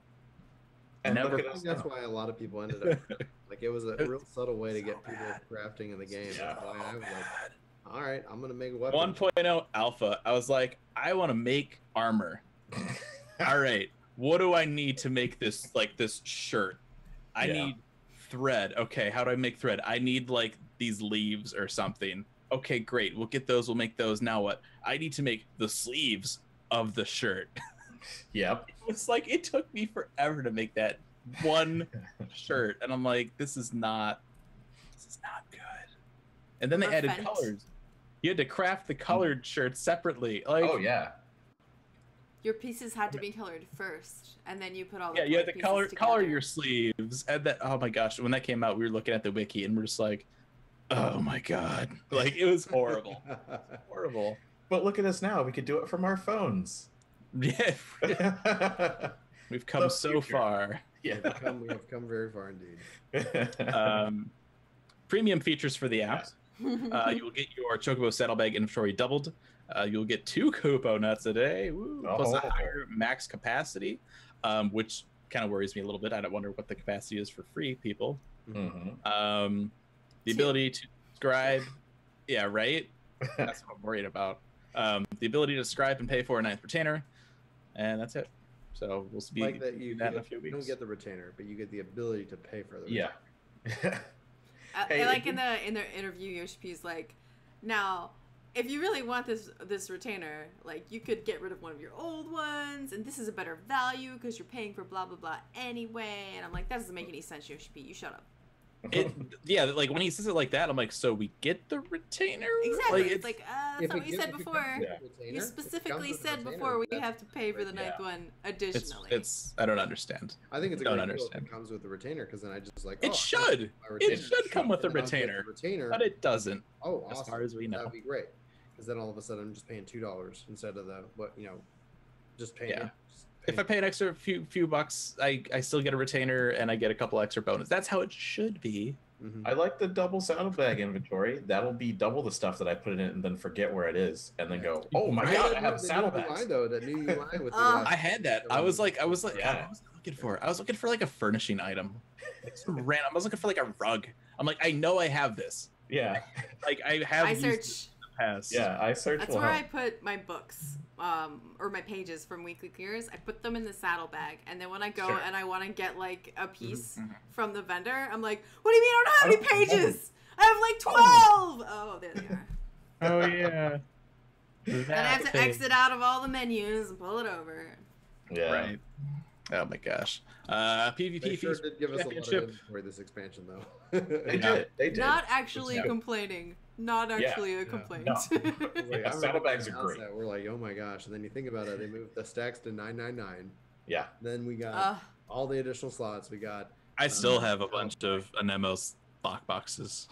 Yeah. I'm waiting for that next Domin Enclave Yeah. before I start opening those up for NBC fodder there. Mm-hmm. So the Feast National Championships, they talked a little bit more about those. Those will be held at the Fanfest in North America, Europe, and Japan. So it'll start with preliminaries and continue in online semifinals, and then we'll take you to Fanfest. So if you are one of those people that are into the Feast, there you go. Go Feast do is it. good. I haven't got a chance to play it in a while, but queue times Yeah. are horrendous. Somebody told me, one of the teams on our server, one of the members told me that there were like 4 teams on our server that were doing really well, and only 3 get to go. So one of them transferred to a less popular server, and I was like, that's cheating! Yeah, come on. I mean, It's cheating. I don't know. I don't know. That's gerrymandering. well said. I don't know. I don't know. I don't know. Sound off in the comments below. Let us know if it's cheating. Thank you. Yeah, Let us well, know if you know. if you're the 4th one on our server, go to that server. You'll be number 2. Like, I don't know. There you go. All right, so patch 4.4. Yes. Prelude in Violet. I love the name. Because what is Violet? What's the violet part? Red and blue makes violet. Like- Also, it's a playoff of Prelude to Violence. Yes. So there's that added layer to it. But I mean, I guess Everyone's like cool. you Blue, could blood get red, Garlemald with together. purple. Purple. We're all. I mean- purple Wasn't here. there like a rhyme or something we got like 4 years ago? Yes. Mm-hmm. Yeah. We did. Crimson. Skies, something. It's always crimson though. I don't. Crimson and blue. Was there a Yeah. blue? Like- Yeah. I'll Yeah. have to go back and look at that. I forgot about that. I mean, red mage and blue mage, violet, blue mage incoming. We all know. purpling everybody? Watch out. We would say that. We've on all Twitter. seen Reddit. Tweets with the friends and be like, all right, boys are over here, girls are over here. You're red, you're no purple. Whoa. All right. That's gerrymandering. Gerrymandering. I don't know. Yeah, I don't know. it's good. I'm gonna Yeah, look the this artwork. up. The artwork for it is really crazy. It's basically just like all the big Garlean people that we've known. We have the first emperor, we've had the second emperor, we have Xenos, and then it's like Shadow Hunter, Gaius, with like his hand just on Alfino, and Alfino's head is like just poking up like above the text from the Yeah. logo. Yeah. Yeah. It's like, It'd okay. be interesting for sure. It makes me more I hope worried it's that about they him. don't pull a Warriors of Darkness on us. Okay, Like- okay. I found it. Uh huh. Look ye where the sun doth rise. Is that Doma? See crimson Yes. embers, darkening skies. Look ye where the sun doth fall. See azure lost amidst the squall. Mm-hmm. Yeah. Blue, So- red. Yeah. Blue, red. We know color theory, guys. But why is it purple? I don't understand. I'm We fine. we know I- color I- theory I like except for it. fusion, It's, guys. this No, I story was know, so I good, it has understand. been Red and blue makes purple, but like, I like the thing that Brian brought up, Prelude to Violence. Yeah. Yeah, Prelude of Violence. Like, there's so many like play on words within that. I think Stormblood became something that was really exciting with the very conclusion of 3-3. Like all of a sudden, like now it feels like we're getting back to the core of what the heck is going on. You know, we keep, you know, I'm tired of dancing around it. Let's make it happen. Remember Asians? Yes. I remember Asians. Pepper's remembers. Like, oh, Asians. I just. Yeah, I think it's also a story that never ends. I think Garlemald is also represented by purple banners, etc. Yeah. Well, their actual logo is black and red on a white backdrop, but I think it's just purple is just also associated with them for whatever reason. It represents royalty. There's a lot of stuff that goes into purple. There's a thunderstorm around them on the world map, you know, which is purple. Squall. Yeah. Squall. Yeah, that's a squall. That is a squall. Hey. It's if I'm if really, at any point it comes up that cloud cover is called the Squall. There it is. But wait, Squall, FF8, Stop it. Gunblades, Garlemald. Yes. I get All it right. now. I get it, guys. I figured it out. All we had to do was directly connect it to 8, and then Fusion's like, I'm in. I got it. Ultima Sia. Let's do it. Yeah. Oh my God, please. Asians show back up. They're like, what do you mean time compression? No, we were trying to do this other compression thing. What do you... Too many compressions. Compressionception. That's the name of the expansion pack. Right there. Final Fantasy 14. Compressionception. As long as it's not Thunder Hail. That's all I'm saying. As long as what? It's not Thunder Hail. Thunderhail. Thunderhell. Thunderhail. So, essentially, like somebody Worse. put up kind of a like they were kind of speculating. Well, it was all leaked. Yeah. Yeah. So it was in Oh my Thunderhail, and somebody did another one which was beautiful, and they did it called Violet Tide. Yeah, Violet Tide is kind Now we have Violet Tides as a part of a dungeon, you know, already. Yeah. So I was like, I don't know if I think it's gonna work. it was beautiful. I was like, yes. Yeah, Just don't so have blood in the name, because if you're on YouTube, it was really hard when Stormblood came out, because it was like demonetized. Oh yeah, sure. You have the word blood in your name. Like, oh no. Final Fantasy 14, Peace and Flowers. Peace and There we blood. go. I mean, it's 2 words, right? Sunshine and Rainbows. Sunshine and Rainbows. Hugs and Final hugs. Fantasy 14. It's all clouds. You don't know what's under the clouds. It could be sunshine and rainbows. Could be. We don't know. We don't know. I'm excited. Well, it's actually a really happy place, but it's like so happy it's scary. Well, they never had magic to contend with, so they've always just had really cool technology. So they've been really. Yeah. They've just had lots of They've had lampposts. the all Garland over. version of Twitter for a long time, and Gosh. Well, we would be. All right, so with 4.4, obviously. That's the first line about 4.4, by the way. How much did we talk about? Yeah. Right. I'm so worried about Alphino now. Yeah, I'm seriously. not. I'm fine. I'm fine since like obviously Papagaius is gonna be there, Yeah, but gonna I'm keep him safe. a little worried. I Some mean, of if the- we lose him, we still have the good twin. That is true. Wow. That is You mean true. the one that's like stupid and always running into things without thinking? Like, Oh. like Yes. Did you play through Coil at all? Did you do like the Lakshmi quests? She's No. like, hey, I'm gonna run in here. And then everyone's like, what are you doing? If he dies, can I have his book? I get it. You just want his carbuncle. Yes, I do. I want his carbies. There you go. I actually do like both twins. I'm just Oh yeah. being See, silly. that's the summoner quest in 5.0, right? Alphino dies at the end of 4.0, and the summoner quest is to summon his carbuncle. And it's like somebody like broke into his grave and they stole the carbuncle ruby. And then there you go. and then he's a different Elizin too. Oh my gosh. Anyway, we're getting Hildebrand in 4.4. We're getting new 4 Lords quests. So we'll be getting Suzaku this time around. So we'll have Suzaku and Suzaku Extreme. Nice. More Doman Reconstruction.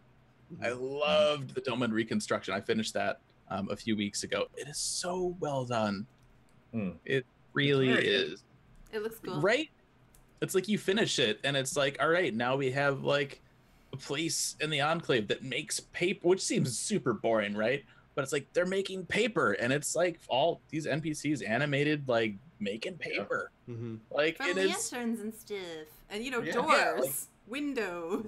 It's a living Yeah. world. It's good. I like it. It's so good. Oh. I love the Doma and Enclave stuff. And it's so much better. Like we've had, right, with 2.0, we had more Dona. With 3.0, we had Idleshire. Where these areas just progress throughout the expansion. But this time you have a hand in it. And I think that was a really cool decision Yeah, to I make. agree. I think they did that really well. You can eventually buy some stuff. Yeah. Mhm. Yep. You get once you finish the current what they're up to. Window/door. Window. And There is candy. wall scroll. There's the candy stand. Yes, like some pretty cool like little items. Mhm. So definitely looking forward to whatever. It would the be next... nice if we could buy like the lanterns and stuff that they have up on display though. Sure. If that's Maybe what next. you meant in the chat there. with the next. Yeah, maybe the next one. Make a form- But Expansion. if you look like that area is done, but there's like a little area up at the top through a Mhm. gateway that's still we got- totally trash. So that's probably got what we'll work on. Yeah. And that I think that it kind of leads toward the castle. So maybe we'll build the castle again. I would love to rebuild the Wouldn't castle that be because it. cool? That would be Great. so cool. And then we get like a hard mode Doma and Castle dungeon. Yeah, right. If because it's a dungeon or if it's actually like a city state. Like how insane would that be to have this all conclude with the whole new? I don't know with this super like, and I'm not gonna pull my punches. Alamigo is super boring. Yep. yes. It's like it's in the locks. It's not really a town, but it is like it's no. Yeah, like Doma has more of a city than Alamigo does. Like it's Wow. it's sad when you That's think true. about it that It's way, sad. but it's true. But it's true. We will be getting for new dungeons. We are going to the Burn, The burn. which tentative. Hmm. They'll probably name it something fancy. Oh, sure. But they said this is going to be related to the first Emperor of Garlemald. Obviously, we know from the last patch, the Burn used to be nice, Mhm. and then Then the it burned. icon, The Fire Nation. I mean, the icon showed up. We don't know what icon it was. Yeah. We don't know what primal showed up. But it was after that where the first Emperor Garlemald was like, we need to do something, and that's where like the whole thing came of like primals being like the enemy and like their mission, right, from the empires, get rid of primals because of what happened in the Burn. So I really want to know And they're gonna what this tell stuff- us. what the story Yes. is with this. Yeah, I think it's gonna be I'm really excited awesome. about that. Absolutely. yes. And then we are going back to St. Macian's Arboretum for hard mode. Mm. So Which- there you go. Good. I'm always kind of like about hard modes, but I really like that original dungeon. Mhm. So Mhm. I'm kind of excited to go back to there. Yeah. All that pretty Okay. junk. Yeah. We are getting Omega Alphascape and Alphascape Savage. We don't know what we're fighting. Right. Although I'm, with the I'm, name I'm Alpha. surprised they went with Alpha. I don't know if it has anything. See, it's so weird. Like they named Alphascape, and it was like, oh, it's FF1 based. We don't know that. Yeah. Well, they didn't Yeah. name it Omegascape because Omegascape is silly. They already Yeah. have Correct. Ultima weapon. Yeah. Yeah, Mhm. yeah. So it's who knows? Who knows what it'll be? And that's not just me talking, like Yoshi P said that. Yeah. Yeah. That was. Yeah. And I agree.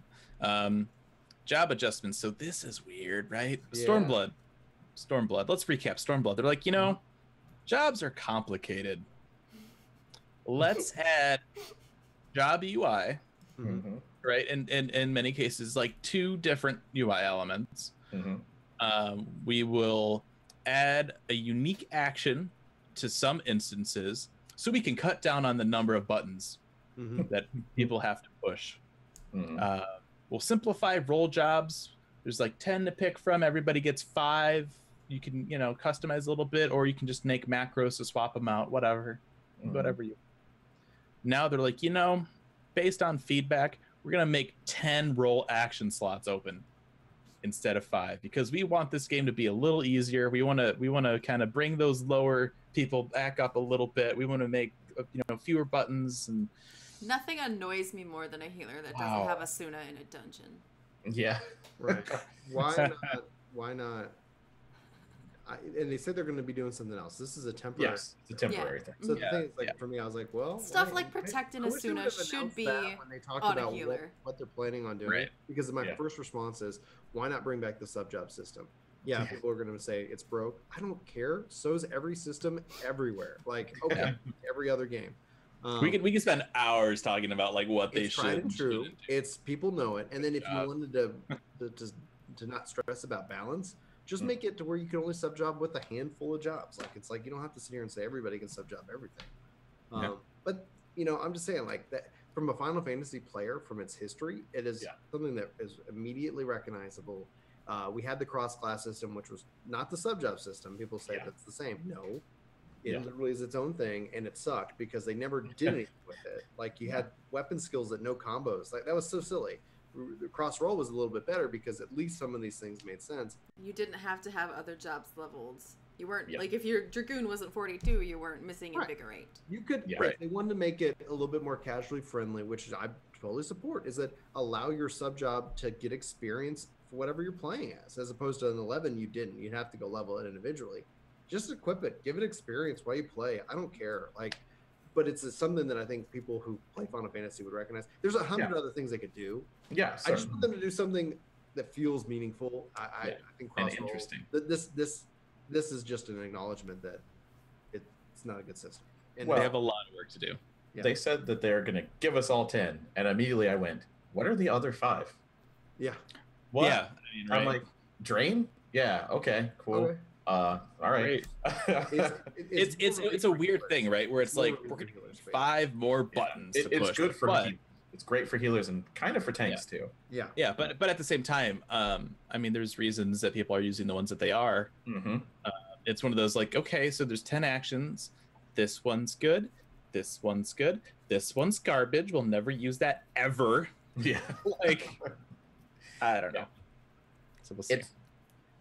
I don't know. I doubt that I'm even going to put any of them on my bars. I don't care. I just don't care. I don't want Drain. What am I going to do with that? I was like, why 10? Why not make it to where you get 1 slot per every 10 levels? We're at 7.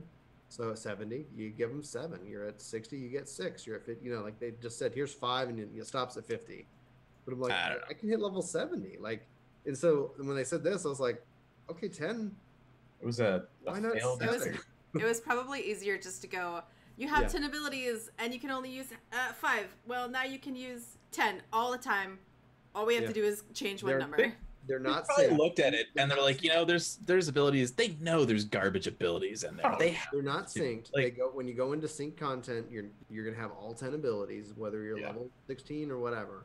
The game wasn't designed with that in mind when it first came out, so it's not necessarily breaking the game. It's just gonna, it makes me frustrated because I want to now know what they're actually moving it to. Since this is a temporary measure, give it to me. I want to know. I'm really curious to see what the 5.0 battle adjustments are going to be. Yes. I think they should be after Stormblood, because it always drove me nuts that with Stormblood, like their mission was, right, there's like you have your crazy high tier DPS and then lower tier, and they wanted to try and kind of help normalize it a little bit. And they're like, we're going to try and make some rotations a little simpler. And then they're like duty actions. I'm like, you are out of your mind. Why would you do that? We're trying to simplify things and not hit as many buttons. By the way, we're adding a button. Not everything, but just a few. Like, it's... Yeah. No. Dragoon is still, like, ridiculous. Like, I don't know. Anyway. Yeah. So they're doing that. Yeah, that's the thing. PvP. New time attack auto-translate will be added to the quick chat.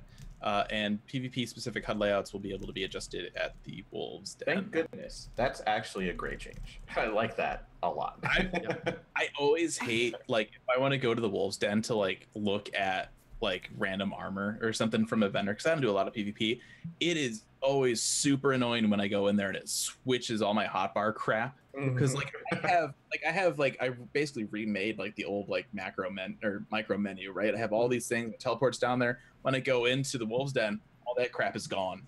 And it infuriates me to no end. So annoying. We are getting the 3rd Eureka area. We talked a little bit about this already. There is going to be a new system added. They're calling it Logos. Curious to see how this is going to end up playing out. So how they've explained it. They didn't give us a lot of details, right? But basically they said certain actions are going to trigger this new system. For example, if you're a DPS, certain actions will allow you to build threat and tank. Oh, cool. Said no DPS ever. Like, like, why would I want a tank on a DPS? I don't understand. Well, I Titan mean, press this button. if you did a whole lot of Eureka to start, you might be aware that sometimes the tanks aren't paying attention. Yeah, And you're a absolutely. DPS who's actually trying, and then you get hate, and then you die in 2 hits because the tanks aren't paying attention. So if you have something where you can trigger and be like, "Oh, I'm not dead," then that'd be nice. Yeah, it would be cool. Not that there aren't Well, 5,000 people waiting to raise you, but Yeah, I mean, like, there's, builds of the different jobs. So yeah, why Yeah. not? Why not? Be I mean, arranged? I don't know. It seems maybe it seems- unnecessary, but sounds like it could be fun. Yeah. Eureka's a great playground Also, to experiment. It with, is, right? yeah. We So it's don't like, know. Like, just go nuts and see what works and Yeah. fix it. The only one thing I want, and I still haven't heard about it, level sync. Like, let me party, sync to somebody, and enjoy. We don't Right. know that this next area we're going to be able to do that same train thing. We might actually have to do legitimate parties like they wanted us to. Hmm. They need level sync if they want people to play with legitimate parties. That's true. Frankly, I mean, I really like the train. I'm going to use the hell out of it if it's still available. Oh yeah, absolutely. Chris at level 20 in Eureka while playing WoW. That's a problem. I mean, Yeah. like at the core of it. Yeah. He played Mario. He played whatever. Like I'm sitting here working. I'm watching him stream or whatever. And the only way that you can mentally get through that, like, and people would say, "Hey, some boss is up." Like once you hit that, he's like, "I don't want to play this way, but I try to do it the other way." Nobody Wanted to. Mhm. Whatever. Yeah. So the only regulation, I was like, well, let me try to maximize my time while I stand here doing nothing. Yeah. And so he played 2 games at the same time. He says, man, if he could automate stuff in WoW, he would have played 3 games. I mean, No. that just brings me back to 11, playing 2 games at once. Yeah. Uh, I think that in and of itself, like that hopefully won't happen. yeah. This reminds me too. During our E3 interview, this is one of the questions that I asked because I thought it was really interesting, and I know I've said this before. That for the first few days that Eureka was out, it would have been really interesting to be a fly on the wall in the dev's office Mhm. for them, seeing how quickly the meta evolved for Eureka. And so at E3, we asked him, it was interesting watching this happen. How was it for the development team and watching the players do the content? Were we basically doing it the way that they had envisioned when they designed it? And he said that for the most part, the players' movements were in range of the expectations of the development team. There were some people that waited at the base for NMs to spawn, which is something that we had imagined happening originally. We thought about giving a debuff to players that stayed there for too long, but we thought that might be a little too cruel. We're monitoring the players and seeing how they react to the environments that they're in. We thought about different scenarios that may or may not happen.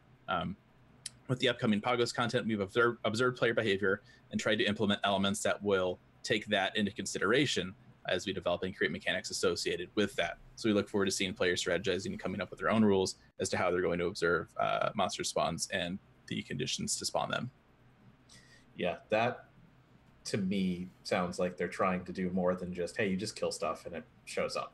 But I It don't sounds know how far they're like gonna- there's going to be more conditions. I could almost see them going to a pop system, Sure. right? I mean, if they're already laying Yeah. that 11 on real thick, Oh boy. why not? The challenge log thing they introduced was definitely, I think, a nice addition. Yeah, it's a good idea. Yeah. I like the chain system. I wish that there was a way that you could kind of like, how many times can you hit 30, and then just having the game kind of provide a little bit more feedback. Right. Fun, just like, oh man, like, and then if you do this, and then because the hitting 30 was great, and then it just resets, and it's like, oh man, like, can you do it 5 times in a row? Can you like, there's a lot of gamification I think that they could add to that system, which would be very. Maybe, yeah. The only thing that It's a beautiful I- zone. yeah. Mhm. The Oh, only yeah. thing that I really hope that they're more mindful of is once the majority of people who are going into Eureka were on the train and like level 5 and above, the people who were trying to do it fresh got real screwed. Oh, yeah. Mhm. You can't turn in your I forget what the bigger money stack is, Crystal or whatever. Oh, and Nemo's, I think. Yeah, Right. well, Nemo's, it was like Crystal or something else. I don't remember. Oh, But the yeah. bigger one, Yeah. you can't turn those in for the smaller ones to start upgrading your gear until you get a single smaller one. Yeah. And you can't get a smaller one unless you're either really lucky or with a low level group. Yeah. Yeah. Like it was I started a little bit later, and it was a nightmare to catch up to the beginning of the train, to get to like 3 to 4 so you get more experience, because you get less Yes, experience if Protean. you're way below. Mhm. It sucked so bad. I just soloed it. I was like, I can't get a group. Nobody wants to do it. I'll just solo it. The reason nobody wants to do it is that they're actually going to hurt you, like just like Yeah. they did in 11. Level sync at 11, they need to bring the exact thing. And Yoshi P said that he loved the idea back at FanFest 2016. So I'm just waiting for do that. it. This level syncing already exists. It just needs the UI to say, we're all four of us together, and it's like Brian's the lowest. Let's sync to him, and let's go kill cactars, and then y'all all benefit. Boom, boom, boom, boom, boom. And what the meta has also then evolved to is it's safer to do the camping because you get because that's where all the raising is happening, etc. So it became not just this is how it's done. This is the safest and most not just efficient way. This is the safest way to go about it. So the logo system, they say this will also be used in Eureka 3 and 4 as well. Okay. So hopefully it's not too bad. It's good. They're planning to use it already. If it's good and people really like it, I hope they bring it into the 1 and 2. Because it's. I don't know. At this point, I can't see them going back and doing a lot more with 1. I feel like that's kind of done. Well, I mean, I'm just saying it as a zone, as an area. It's like, oh, why not? Sure. I don't know. We'll have to wait and see what it's like. Mm-hmm. This is, this kind of goes back to what I was saying earlier with content always like an ending point. As soon as Eureka comes out, like as soon as Pagos comes out, obviously there's going to be people that are going to need to catch up and go through 1 to level up and whatever to get access to the next one. Yeah. But the people going in that is going to drop dramatically. Mm-hmm. Like probably like diadem like levels of people. Oh, sure. I think. And what do you do with it then? Yeah. I mean, I guess the saving grace, right, is that it is involved with Relic. So you have to do it if you want to start. Yeah, I don't know. It's one of those things, and especially too when it's, I mean, you're talking about like a field area essentially that is just going to be completely invalid, in 3 months after the patch drops, probably. Mm-hmm. So it's going to be a matter like let's say they raise the level cap to 30 or something like that, and as long as you're not capped to 20 in that, to where somebody who's if you can go into the second one, raise your level cap, and then take that back into the first one. Mm-hmm. Yeah. If you can go, maybe. Say, hey, I want to go here, like so and so, my friend, he's 16, I'm 25, but I can still level with him, and they're in 1. Sure. Then I think the zone will be fine. I think it's that, but if it's level capped to where you're at 20, and like, nope, you can't get any more awesome, then I think you're right that all of a sudden it's just gonna be tumbleweeds and ghost town. All right, so obviously there's gonna be your weapon stuff in there as well, so we'll get to upgrade those. Lost Canals of Uzdare is getting an update. Remember that? I don't know why they keep updating this. It feels weird. People still do it. People do maps all the time. They keep also. I feel like I see less of this than I did with the original map dungeons in 3.0. It's a matter that I think if they actually had more cross-world ability, you would see more of it happening.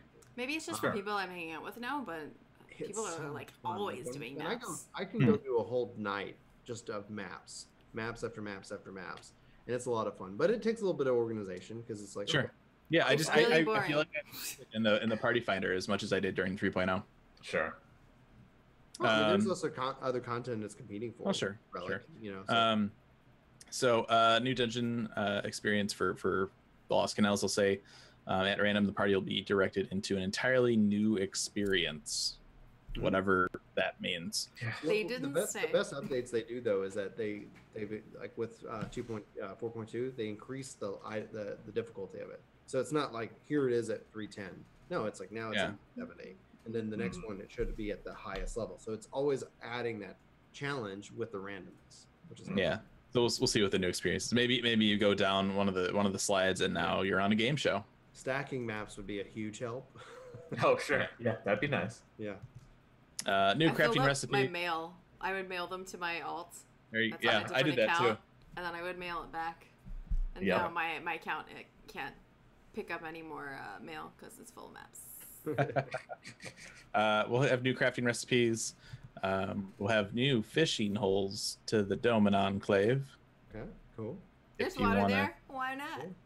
You want to do that? I think we're getting another expansion to the Doman Enclave as well. We will be getting adjustments to Chloe Aliopa. And we are going to get our next grand company rank. We're going to be Yeah. captains. And of course, to do that, you're going to have to deal with your squadron. Mhm. So, yeah, you guys have fun with that.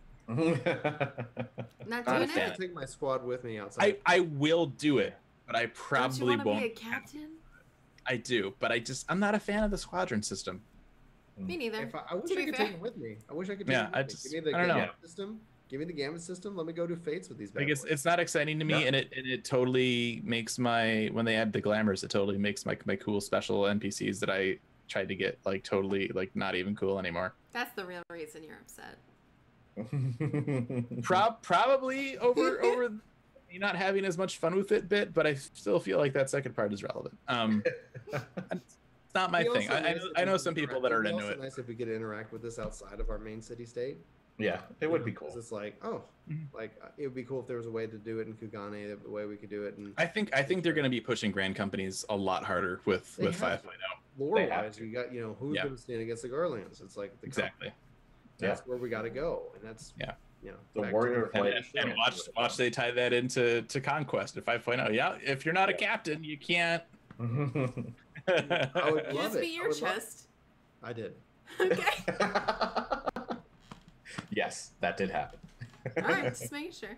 I'm just saying, like, there's so like it's. I think anyway, we've already been that. We will be getting Link in the some- in the chat description. Go vote it up. Yeah. Go. housing additions here.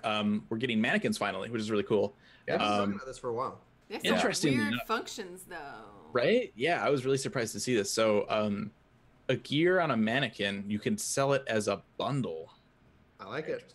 Yeah. I like it. Because we didn't have enough like potential issues with the market board with the app. Now we have to bundle gear, But you You can can. also buy That's it an as a option. bundle. and then you can buy it as a. It's so. Which I makes me think, like, love it. I love that idea. are you going makes to be sense to- able to buy gear off the market board in your house? Maybe. Yeah. Because you I like you it. take the gear, you arrange it on your mannequin, you say, yeah, I like that. You hit purchase, and you buy it all. Yep. What if also that It's weird. outside of buying it, let's say somebody is a good fashion person and has a good sense of Yeah. fashion, and then they can say, "Here you go, wear this." How does see? Here's my question though: is if I have like a mannequin and I'm like that looks good, I want to look good. Mhm. How does it buy it? Does it search for bundles or does it say, okay, here's the cheapest ones on the market board. Do you want to buy all of it? And you just say yes. I hope Yeah, so. Because That's the the only whole way I like things being bundled is gonna annoy me. Because if I'm like, oh, I want this thing, and the only one that exists is in That's this my bundle question. of other stuff that I already have. Is how do I sell the bundle? That's the real question. Obviously, buying it, you can just buy the cheapest whatever items. There you go. But for selling it, like, is it a package thing? Does it just list everything individually? Like, I don't. To The me, only you thing don't I could really see that being useful for is like fashion That- report. Yeah, I think fashion reports would be That's useful, true. But I think that nothing else though. It also says that they're putting a lot of work behind the scenes on the markets. Like we're seeing it with the app. But this is that hey, they probably put a lot of work into this It all comes back to glamour. in Conquest. It And does. Conquest. Yeah. Oh boy. Another kind of interesting thing, you can set a role-playing status to your house, and it'll modify retainer behavior. So the example that somebody's excited. It's interesting, right? It sounds this isn't something a lot of people are asking for, but they're like, here's a thing, and you're like, okay, like that's cool. The example they give, right, is if you have a house and you make it look like a cafe, you can set it to role play. I don't know if there's different options like cafe, armor shop, I don't know how to do this, but you have a cafe house, you set your role play status up for the house, and they say maybe retainers will like serve you food. My What? mind went to really, really, really bad places immediately for the role playing status and retainers and buying from them, and I just don't want to think about that. But I wonder, I wonder who's going to gain I'm it. curious. I'm really curious how this works. Are like how crazy is it going to be? Like if you have a cafe, are Mhm. retainers going to like walk up to random tabletops and like temporarily put food on it? Like, are they just gonna like walk around and have little bubble text that just says like, "Can I take your order?" Like, how deep does this Yeah. rabbit hole go? Right? Yeah. I'm really curious to see how this plays out. Unlike the next Gold Saucer update, there's a new gate, platforming puzzles. You don't like jumping puzzles? I love jumping. No, I dislike jumping puzzles even more than I dislike squadron stuff. You know what? I have yet to get to the top of that damn tower. And I have given up. I just don't care anymore. You know and what so I'm like, actually excited about this for? Like, I'm not super good at jumping puzzles either, but it's gonna put us. This first one is on the statue of Azema next to High Bridge, and I would like to get closer to that to actually like look at the details. Yeah. But you can't see the details because of all these damn platforming things that are going to be covering it up. We'll see. Zoom in, zoom out. You know. Yeah. But they're gonna do it cool. in other places too, so you can get some cool views of stuff that you didn't before. A lot of stuff they could do in the open world. And jumping It's one of those things where it's like, oh, great content that I'll like try once, suck at, and then never want to do again. You know, like. I have a friend who's gonna spend all of his time in the Gold Saucer now. More power to him. 12 bless him. I just not my thing. Eternal Bond updates. This was surprising. They're gonna have new ceremonies, and they're also going to have anniversary ceremonies, which I think is just a replay of the wedding. So whatever. Okay. But I mean, So the fact that talked you about back in having it this, and like, use it like for stuff a like that's year really ago cool. or 2 years ago, something like that, where they're saying, like, hey, we've got plans for. That's true. Yeah. Updates to the system itself, and it's like, okay, cool. Yeah, that's really cool. We're getting it 4.4. I guess it's cool that they're adding the anniversary ceremony, because then if you're already married, you can go and play the new ones theoretically. Yeah, maybe. Yeah, if there's new different kind of cutscenes, or if you maybe wanted to go back and have different clothes on or something Or like different people like, at your party. really- You can actually have other people show up with you.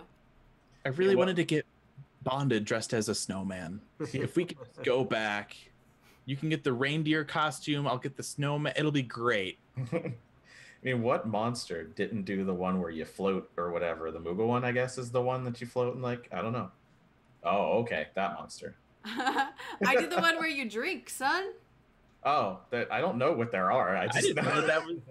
I did. I Yeah, I did didn't know that was a thing. fly There's thing. like Yeah. there's like the crazy Moogle floaty like carriage thing, and then there's the one with the flying kissing wing thing, and then there's one where you're just like, "What's up? Got some booze? Drink. All right, we're married."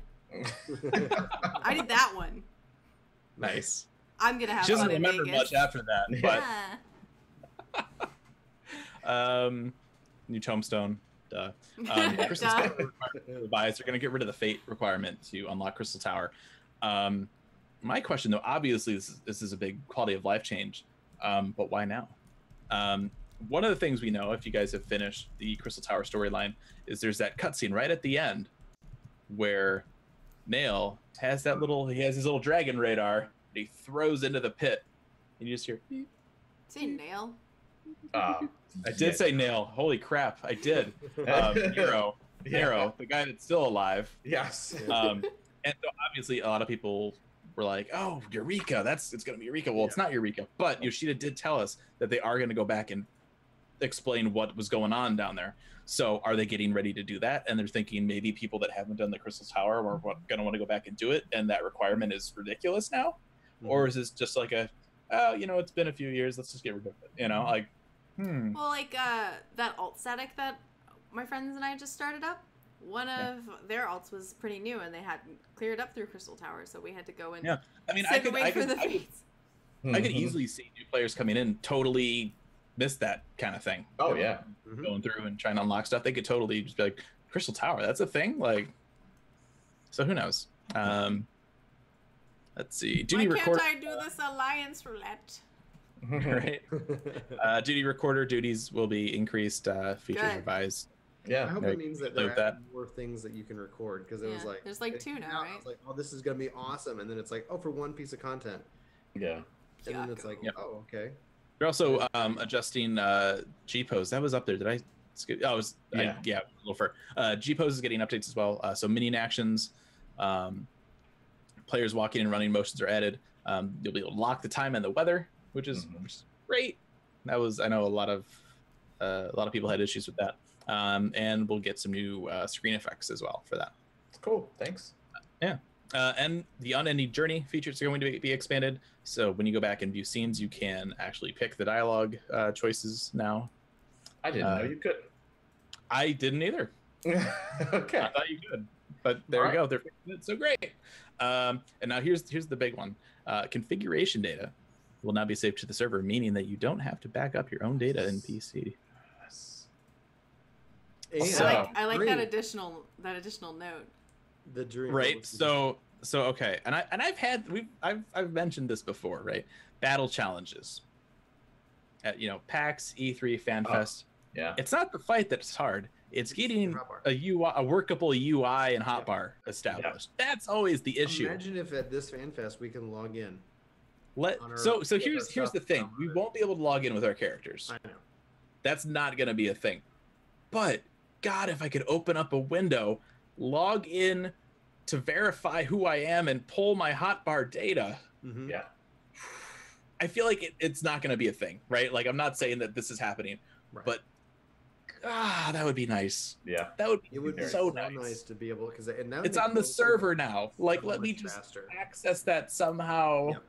Don't I mean it's a read thing too, right? It's not like somebody gets my login and they're like, I'm gonna steal his hotbar, customize. No, just read it, just pull it, load it in.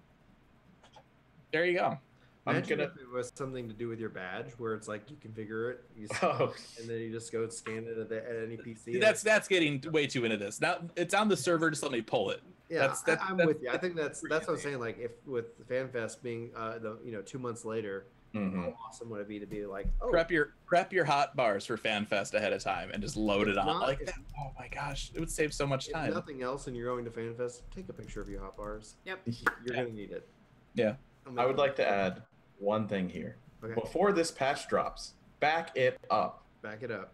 Because it might break. Okay. It has before. Back it up every month. Just back it up before this patch comes out, because when they switch it over to the server, it might get deleted. Just saying. I see it. We had I forget what they even, or did they even change anything the last time this issue came up? I forget what happened. What I don't even know. But people just logged in and they're like, oh, back it up. I used to have my UI customized. I don't anymore. Google Drive is free. I think it was Put it right there. You're done. I think it was when they gave you the option to have like 3 different ones. Oh, yeah, that's what it was. That's what it was. Yes. Mm-hmm. You're right.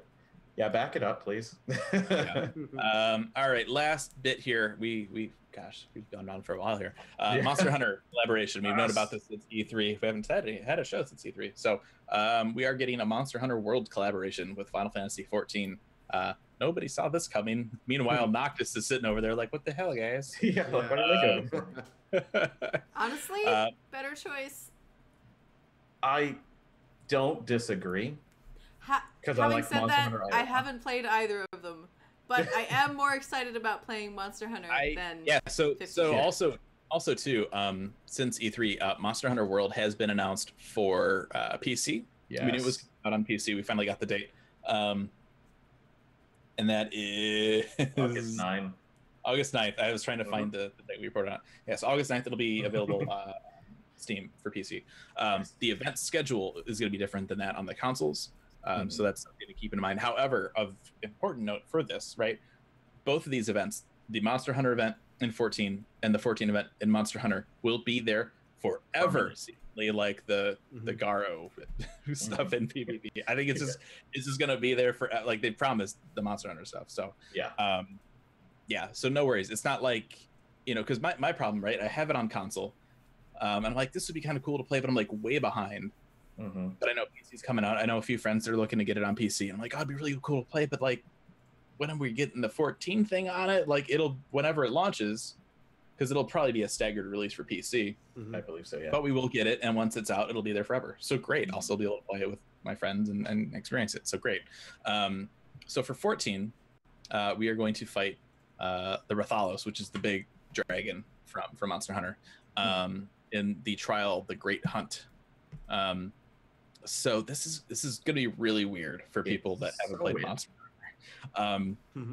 The fight itself is supposed to kind of model itself after Monster Hunter, right? So for normal mode, there's normal and extreme. Normal mode is an 8-man fight. The extreme mode is a 4-man fight. Mm-hmm. You get auto raise, but you only get 3 deaths. After that, you're done. You could potentially get debuffs that prevent magic healing. You might. There's going to be a reliance on potions, which you only get 10 of. Mm-hmm. And so, like, rolls are out the window for this. The enmity will be kind of just all over the place. Yep. Dodge. Right, yeah. As somebody that doesn't usually do like extreme primals and stuff, Mm-hmm. I love that it's a 4-man Yes. extreme, Very and that I feel like I might realistically be able, like, feel comfortable trying to get into this versus like Shinryu EX or something like that, right? Yeah. Yoshida mentioned that people have been asking for extreme versions of stuff with lower player numbers for a while. So when this collab came up, he was like, "We could do it here." Mm-hmm. Yeah, it's a great idea. Yeah, they say too that Yoshida wanted to make it clear that the teams wanted to add a part breaking mechanic because part of Monster Hunters you can chop off horns or tails and stuff. They wanted to do that, but they couldn't get the graphics to be approved for the game rating because they have to change the game rating, which is interesting. Remember being able to like break off Ifrit's horn in 1.0? That was a thing that we used to do. So that's not in there. The gear rewards that you'll get will be crafted from pieces of the Rathalos, just like in Monster Hunter. So you'll be able to get dyed and non-dyed versions from this event. Presumably the non-dyed stuff will come from the extreme items. For other rewards from this stuff, you will be able to get a spit of meat as an outdoor furnishing for your house. I hope it plays the song. I know it won't. I want like it. Like I don't know. I'm doing like the Batman. Oh, yeah. That'd be cool. We will get the Poggy minion. We will get a Palico minion, and you will get a Rathalos mount, which will play the Monster Hunter theme. And then this content will be available forever. I'm really curious to see what kind of drop rates we're looking at for this kind of stuff. Like, is it like, okay, well, I was gonna go dog farming, but I guess I'll go Rathalos farming instead. Is it gonna have like a stupid, crazy low drop rate, and you're just gonna be grinding for? Like, I don't know. We'll see. I'm genuinely excited though, like, because with it being only a 4-man, I think that decreases kind of the barrier to entry because it's not traditionally played content. That's gonna lower any kind of stress of like people being like, I don't know if I can do this. It's like nobody knows what they're doing. Everything's different. Just jump in, whatever, right? So I think that'll be really cool. On the Monster Hunter side of it, their event is going to be going live on August 1st, and you'll be able to hunt a behemoth. And then there's some other little things. There's some cactars and stuff going on as well. For Monster Hunter, oh my God, Square Enix has been so good to me with their the last couple months. The armor that you're gonna get, you can get Dragoon armor. Yes. Nice. In Monster Hunter, which looks sick. It looks great. They also announced their Ascendian Bring Arts figure. Finally, I've been doing this kind of crap for 12 years. We've never had an 11 play arts figure, a 14 play arts figure, nothing. Finally, we get a figure from the MMO stuff, and it's a Dragoon. My Dragoon part of me is super happy right now as I sit here talking about switching my main to. I was thinking that. I wasn't gonna say anything. Somebody's trying to say something, but so don't do it. Plus your name. So yeah, right.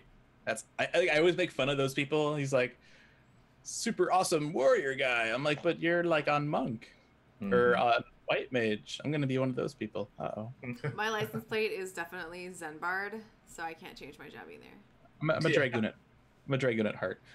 If you do change, I'm gonna mark through the DRG and write. Nice. So they did announce. We didn't have this on the outline, but they did announce back at E3 the Ascendian Play Arts Bring Arts figures, which means it's slightly more affordable. That are up. That is out.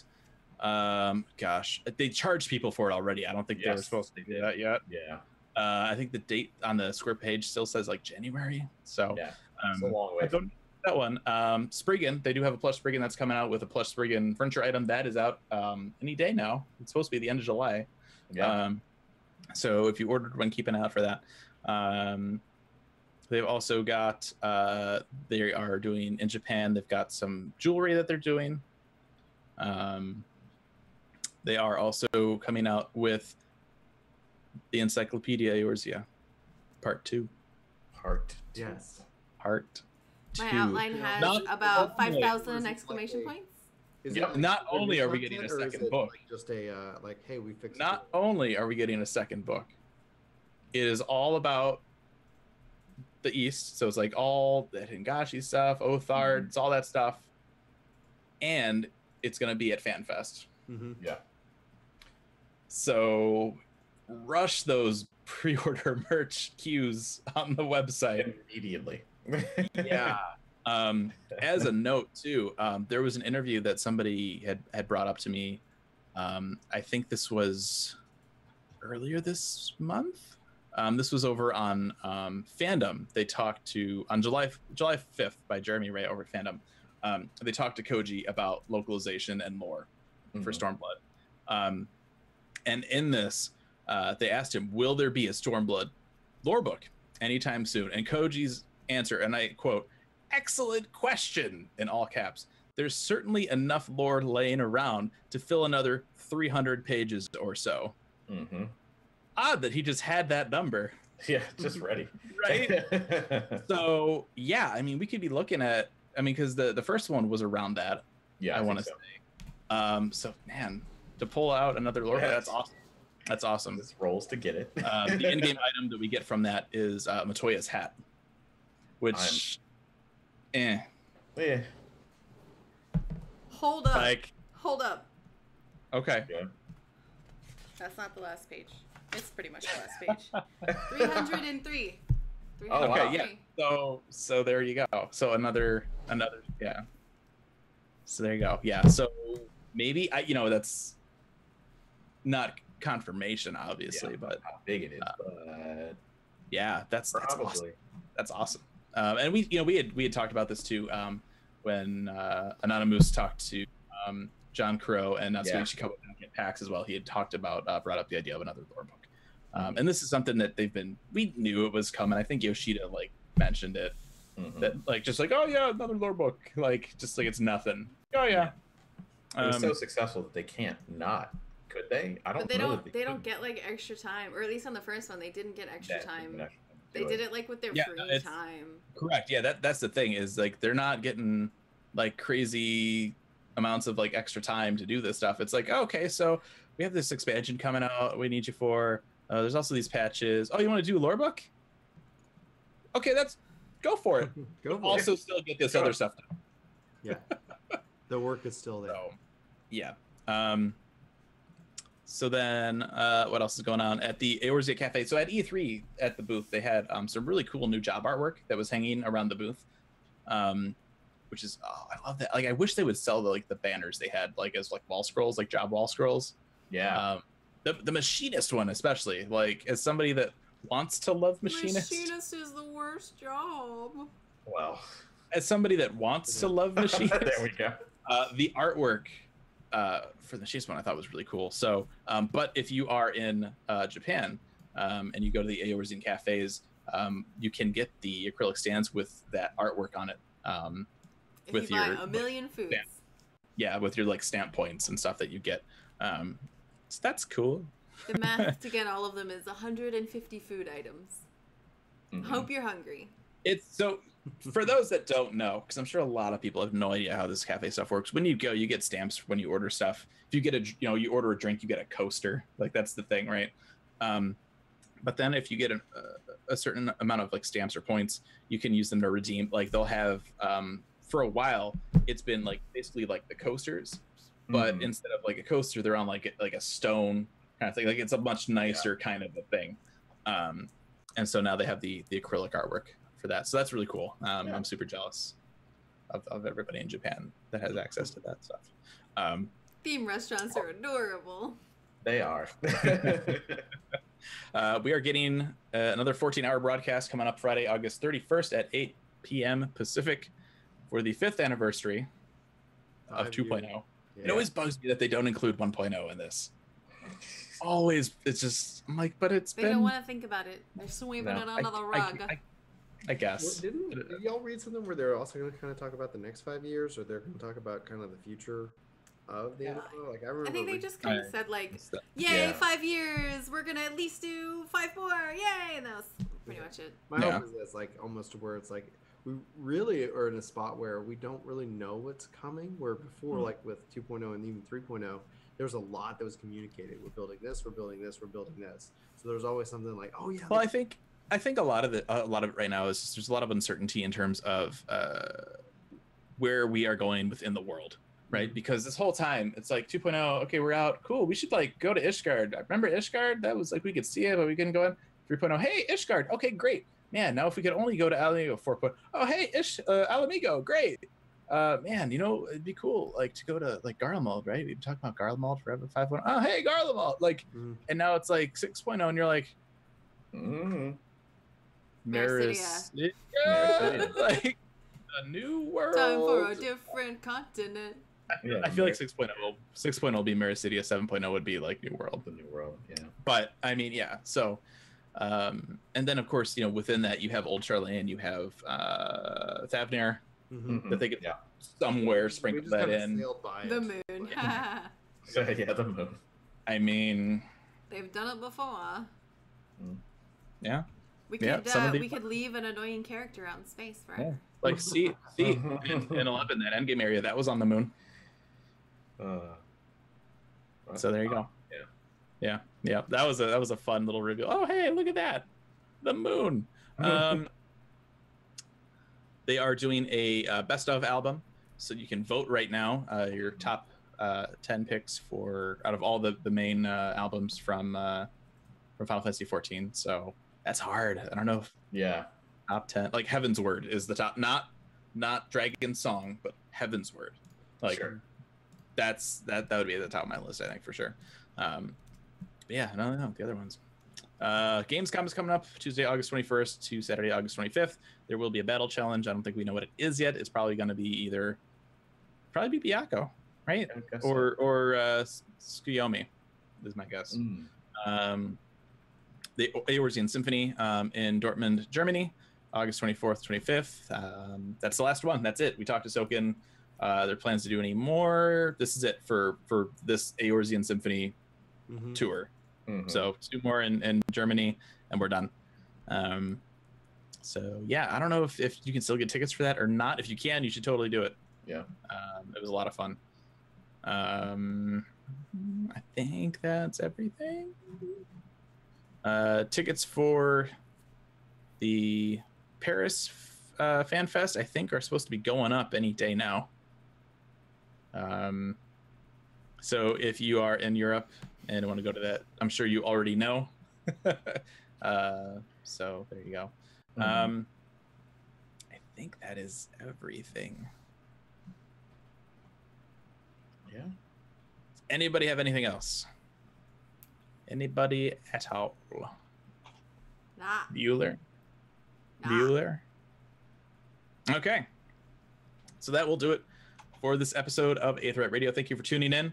Thank you to everybody for joining us here on the Twitch chat. If you want to contact us, you can email us at aetheryteradio@gamerescape.com. Send us thoughts, questions, whatever. We will read them on the air. You can tweet at us at Aetheryte Radio. We always tweet when we go live, so if you follow us, you'll know when we go live. If we do a surprise Sunday show again,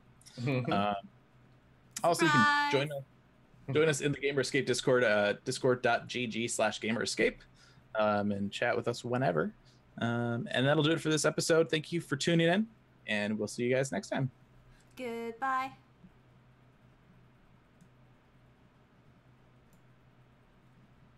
Okay. Maddie was like coming and talking.